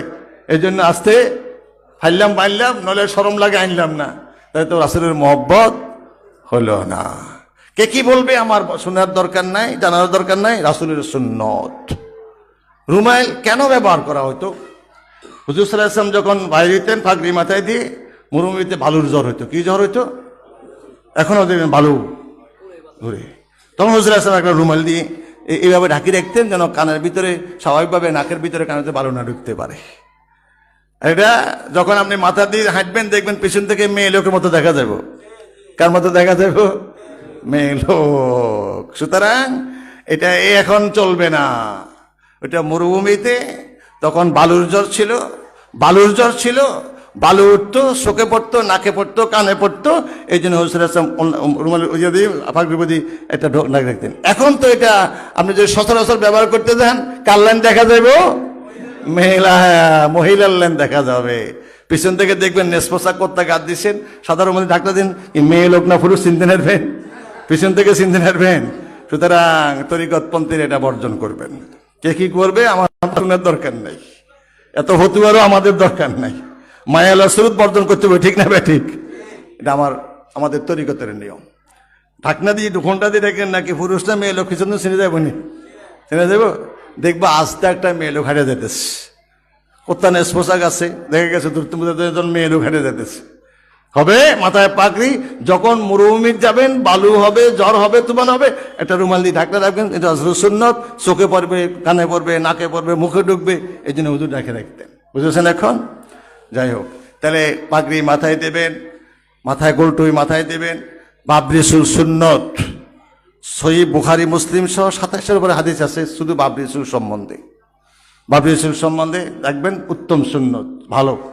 শাঁসি ফেলাবেন একবারে শেষ না পারলে, এটা পানির স্বল্পতার কারণে, অন্য সময় ব্যাখ্যা করব। তারে নেসপোসা গোল করতে গায়ে দেওয়া, নাকের পশম নির্দিষ্ট সময় কাটে ফেলা, মেসওয়াক করা, ওজুর সময় কুলি করা, পুরুষের খতনা করা, বগলের পশম উঠে ফেলা, পুরুষের জন্য নাদরিসের পশম কাটে ফেলা, মেয়েদের জন্য উঠে ফেলা সুন্নত। পুরুষের জন্য নিষ্পোষা গোল কর্তা, মেয়েদের জন্য কামিজ হিসেবে নিষ্পোষা গোল, ফাড়া না, ডিভাইডেড না। আর মেয়েদের জন্য ফাজমা, পুরুষদের জন্য ইজার, সিলাইবিহীন কাপড়।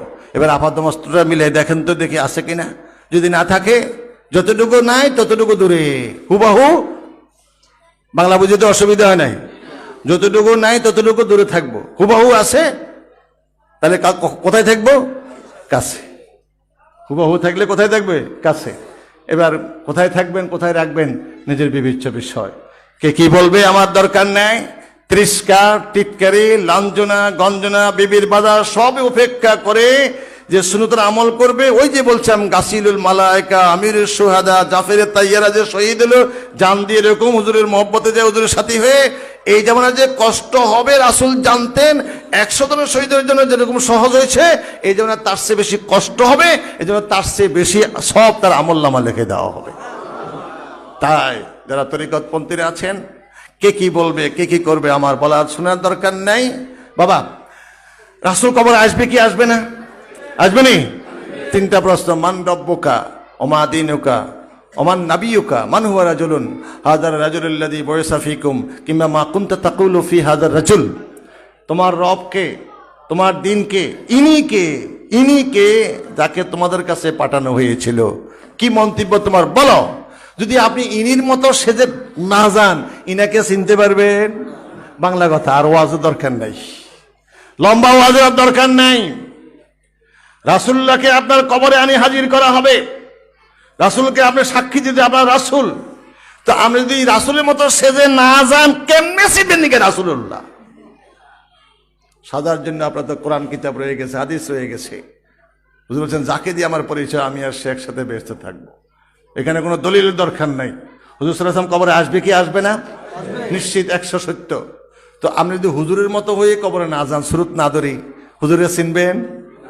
তো হুজুরের হয়ে যেতে পারলে না, হুজুরে চিনবেন কেমনে? এই জন্য চিনতে হলে হুজুরের সুরত নিয়ে হুজুরে হয়ে কবরে যেতে হবে। দেখে চিনবেন রাসূলুল্লাহ। যে সাজ আমি সাজিয়ে আসছি, ওই সাজ রাসূলের ভিতরে রয়ে গেছে। তো এই সাজে কিভাবে? হাদিসে আছে। হুজুরের চুল কেমন ছিল, পাগড়ি কেমন ছিল, টুপি কেমন ছিল, দাড়ি কেমন ছিল, হুজুরের সুরত কেমন ছিল, হাদিসে আছে। ঠিক ওই সুরত নিয়ে যখন আমি চিনবো, দেখবো আমার সুরত রাসূলের সাথে মিলে গেল, রাসূল আমাকে পরিচয় দিবে, আমি রাসূলকে চিনতে পারবো। যদি আমার সুরতে আমার মিলে, রাসূলের লগে না মিলে, আমি রাসূলের চিনতাম না, রাসূল আমার পরিচয় দিতেন না। সোজা বাংলা। আর লম্বা ওয়াজের দরকার। আর কি করবেন আপনাদের বিবেচ্য বিষয়। যতক্ষণ পর্যন্ত রাসূলের প্রকৃত উম্মত হয়ে কবরে না যেতে পারবে, রাসূলকে চিনতে পারবেন না। কে কি বলবে দরকার নাই। তিরস্কার, টিটকারি, লাঞ্ছনা, গঞ্জনা সব উপেক্ষা করে যদি রাসূলের সুন্নতে সেজে পারেন, 100 জন গলার কাছে শহীদ সব পাবেন। আবার কবরে রাখলে যখন রাসূল আসবে, ফেরেশতা জিজ্ঞাসা, মান রব্বুকা ওমা দীনুকা ওমান নাবিয়ুকা মান হুয়া রাজুলুন হাযার রাজুলুল্লাযী বুইসা ফীকুম কিংবা মা কুনতা তাকুলু ফি হাযার রাজুল। ধাক্কা দিয়ে সরাও। আমার রাসূলকে জীবনে দেখার জন্য কত কষ্ট করছি, হুজুরের সুন্নাত চলছি, এই রাসূল কবরে আমার রব আল্লাহ, আমার দিন ইসলাম, ইনি আমার রাসূল। জড়াই দেবে রাসূলের কদম মোবারক। হুজুর টান দিয়ে আপনাকে বুকে জড়াই, আমাকে চিনলা। হুজুর খুশি, আল্লাহ খুশি। আল্লাহ বলবেন, আর আমার উম্মত হাবিবের উম্মতের কষ্ট দিও না। হাবিব যাতে খুশি, আমি খুশি। কবরের সাথে বেহেশতের সাথে সুরঙ্গ করে দাও, বেহেশতি পোশাক বিছাইয়া দাও, বেহেশতের লেবাস তার গায়ে জড়াইয়া দাও।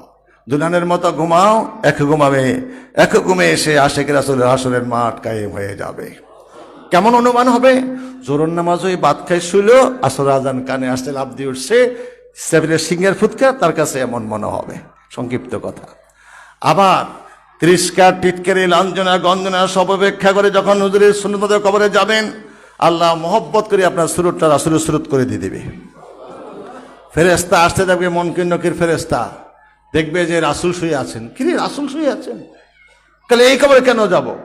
ফিরে যাবেন, আল্লাহ ভুল করেছি, তোমার হাবিব শুয়ে আছেন। আল্লাহ বলবেন, না না না না, ভুল না তো। তো কে? আমার হাবিব একজন আশিক উম্মত। তাহলে তিরস্কার, টিটকারি, লাঞ্ছনা, গঞ্জনা সব উপেক্ষা করে আমার হাবিবের সুন্নত মোতাবেক সে যে কবরে আসছে, আজ অন্য সুরত রাখতে আমার লজ্জা হয়, তার সুরতটা আমি আমার হাবিবের সুরত করে দিয়েছি। ফেরেশতারা আবার কনা দুইবার কবরে যাওয়ার হুকুম নাই, আর শেখ রাসূলের কবরে সুয়াল জবাবই হবে না। আবার সুরত দিলে কি জানেননি? সুরত দিলে কি হবে? সুরতের আসল দাম আছে নাই? বনি ইসরাইলরা দোয়াইতে দোয়াইতে, ফেরাউন দৌড়াইতে দৌড়াইতে বনি ইসরাইলদেরকে লোহিত সাগরের কাছে নিল। আনিদ্রে বেহাসকাল বাহার হাতের লাঠি দিয়ে মুসা আঘাত করলেন সাগরকে আল্লাহর নির্দেশে, সাগর পাকা রাস্তা হয়ে গেল। সাগরের মাঝামাঝি গেলেন ফেরাউন কাছে, লোহিত সাগরে। হ্যাঁ, দেখ সংক্ষিপ্ত কথা। মুসা আলাইহিস সালাম ফেরাউন নামলো, ফেরাউন মাঝখানে, মুসা আলাইহিস সালাম সাগরের ওই পারে। এবার ওয়াগরাকনা আলা ফেরাউন, আল্লাহ আলের ফেরাউনকে সব ডুবাই মেরে ফেলে, ধ্বংস করে দিল। সব মারছে, কিন্তু হাদিসে আসে হামানকে সেদিন আল্লাহ মারেন নাই। স্পষ্ট সহি হাদিসে আছে, হামানকে আল্লাহ তখন মারেন নাই। ফেরাউন কয় হামানের বুদ্ধি ছিল বেশি, ফেরাউনের সম্পদ ছিল বেশি। হামানের বুদ্ধিতে ফেরাউনের আল্লাহগিরি, খেয়াল রাখেন। এবার মুসা আলাইহিস সালাম জিদ ধরলেন, রাগ, আল্লাহ এই শয়তানের তো কুচক্র করে তার আল্লাহগিরি ঠিক রেখেছে, তো ফেরাউনের মারলা, ওরে মারলা না? ও তো বড় শয়তান, ও তো এগুলা করে তার আল্লাহকে টিকে রেখেছে। উপদেষ্টা, তার নাকি উপদেষ্টা না ফেরাউনের, প্রধানমন্ত্রী হামান। আল্লাহ মুসা, সহি হাদিস, স্পষ্ট দিছে সহি হাদিস, আল্লাহ মুসা মাথার পাগড়িটা তোমার পাগড়ির মতো, চুলগুলা তোমার চুলের মতো, মোষ তোমার মোষের মতো, দাঁড়িটা তোমার দাঁড়ির মতো, কোত্তাটা তোমার, আমার লাঠিও তোমার লাঠির মতো। যদিও সে তিরস্কার, নকল মুসা সাহায্যে, কি সাহায্যে? বেঙ্গামি, বুঝলেন? বেঙ্গামি আমরা তিরস্কার করেন না, তিরস্কার করতে হলে যে যেরকম তার তো এরকম সুরত ধরতে হয়। এই নকল মুসার সাজে মুসারে তিরস্কার করতে হামানে, কে? হামানে। ওই সবসময় এইভাবে ধরে তিরস্কার করতে, বেঙ্গামিগুলো লাগলে হাঁটতো, ওই যে যাইতেছে ওই অবস্থায় তার অবস্থা। এখন এটা তো তিরস্কার আর্থে, বেঙ্গামি করার জন্য, টিটকারি করার জন্য। কিন্তু আল্লাহ কয় মুসা যদিও সে তিরস্কার করে গায়ে দেয়, টিটকারি করে গায়ে দেয়, পোশাক সুরত ধরে, কিন্তু তোমার নবীর সুরত, তুমি আমার নবী মুসা, তোমার দাঁড়ি টুপি কোত্তা পাগড়ির মতো হুবহু তার এইভাবে মিলে গেছে। এই সুরত তো তোমার সুরত, এই সুরত আমার আজাব দিতে লজ্জা লাগে, তাই আমি তাকে এভাবে আজাব দেই না। এবার আপনারা মনে করেন টাটকা একটা কাফের, যে খোদা দাবি করছে তার উপদেষ্টা, এবং টাটকা কাফের, তাও তিরস্কারের জন্য, টিটকারির জন্য বেঙ্গামি করে গায়ে দিচ্ছেন। কিন্তু মুসার সুরত ধরার কারণে আল্লাহ এই সুরতে আজাব দিতে লজ্জা লাগে। আপনি যদি রাসূলুল্লাহকে মহব্বত করে ঘুমায়েন না, হুজুরকে মহব্বত করে, হুজুরের মায়া মহব্বত পেয়ে ভালোবাসা যদি হুজুরের সুরত ধরে কবরে যান, ইনশাআল্লাহ আমি দিয়ে বিশ্বাস দিব করবো, আমাকে ইনশাআল্লাহ আল্লাহ কবরে আজাব দিবেন না ইনশাআল্লাহ, যদি হাদিস সহি হয়। হাদিস তো সহি, যেখানে হামান্নার মতো লোকের আল্লাহ রাসূল কষ্ট, আল্লাহ কষ্ট দিলেন না ফেরাউন মুসার সুরত ধরার কারণে, তিরস্কারার্থে। তো আমি রাসূলুল্লাহরে মহব্বত করে, রাসূলের উম্মতে রাসূলের মহব্বত করে যদি আমি এই সুরত নিয়ে কবরে যাই, ইনশাআল্লাহ আমার দিয়ে বিশ্বাস আমার আল্লাহ কবরে আযাব দিবেন না, আল্লাহর রহমত। কিন্তু হায়, এত শোনার পরও তো সুরতটা ঠিক করতে পারি নাই। আল্লাহ যেন আমাদেরকে শোনার, যে শুনছি এবং আমল করার তৌফিক, সাজার তৌফিক দান করে।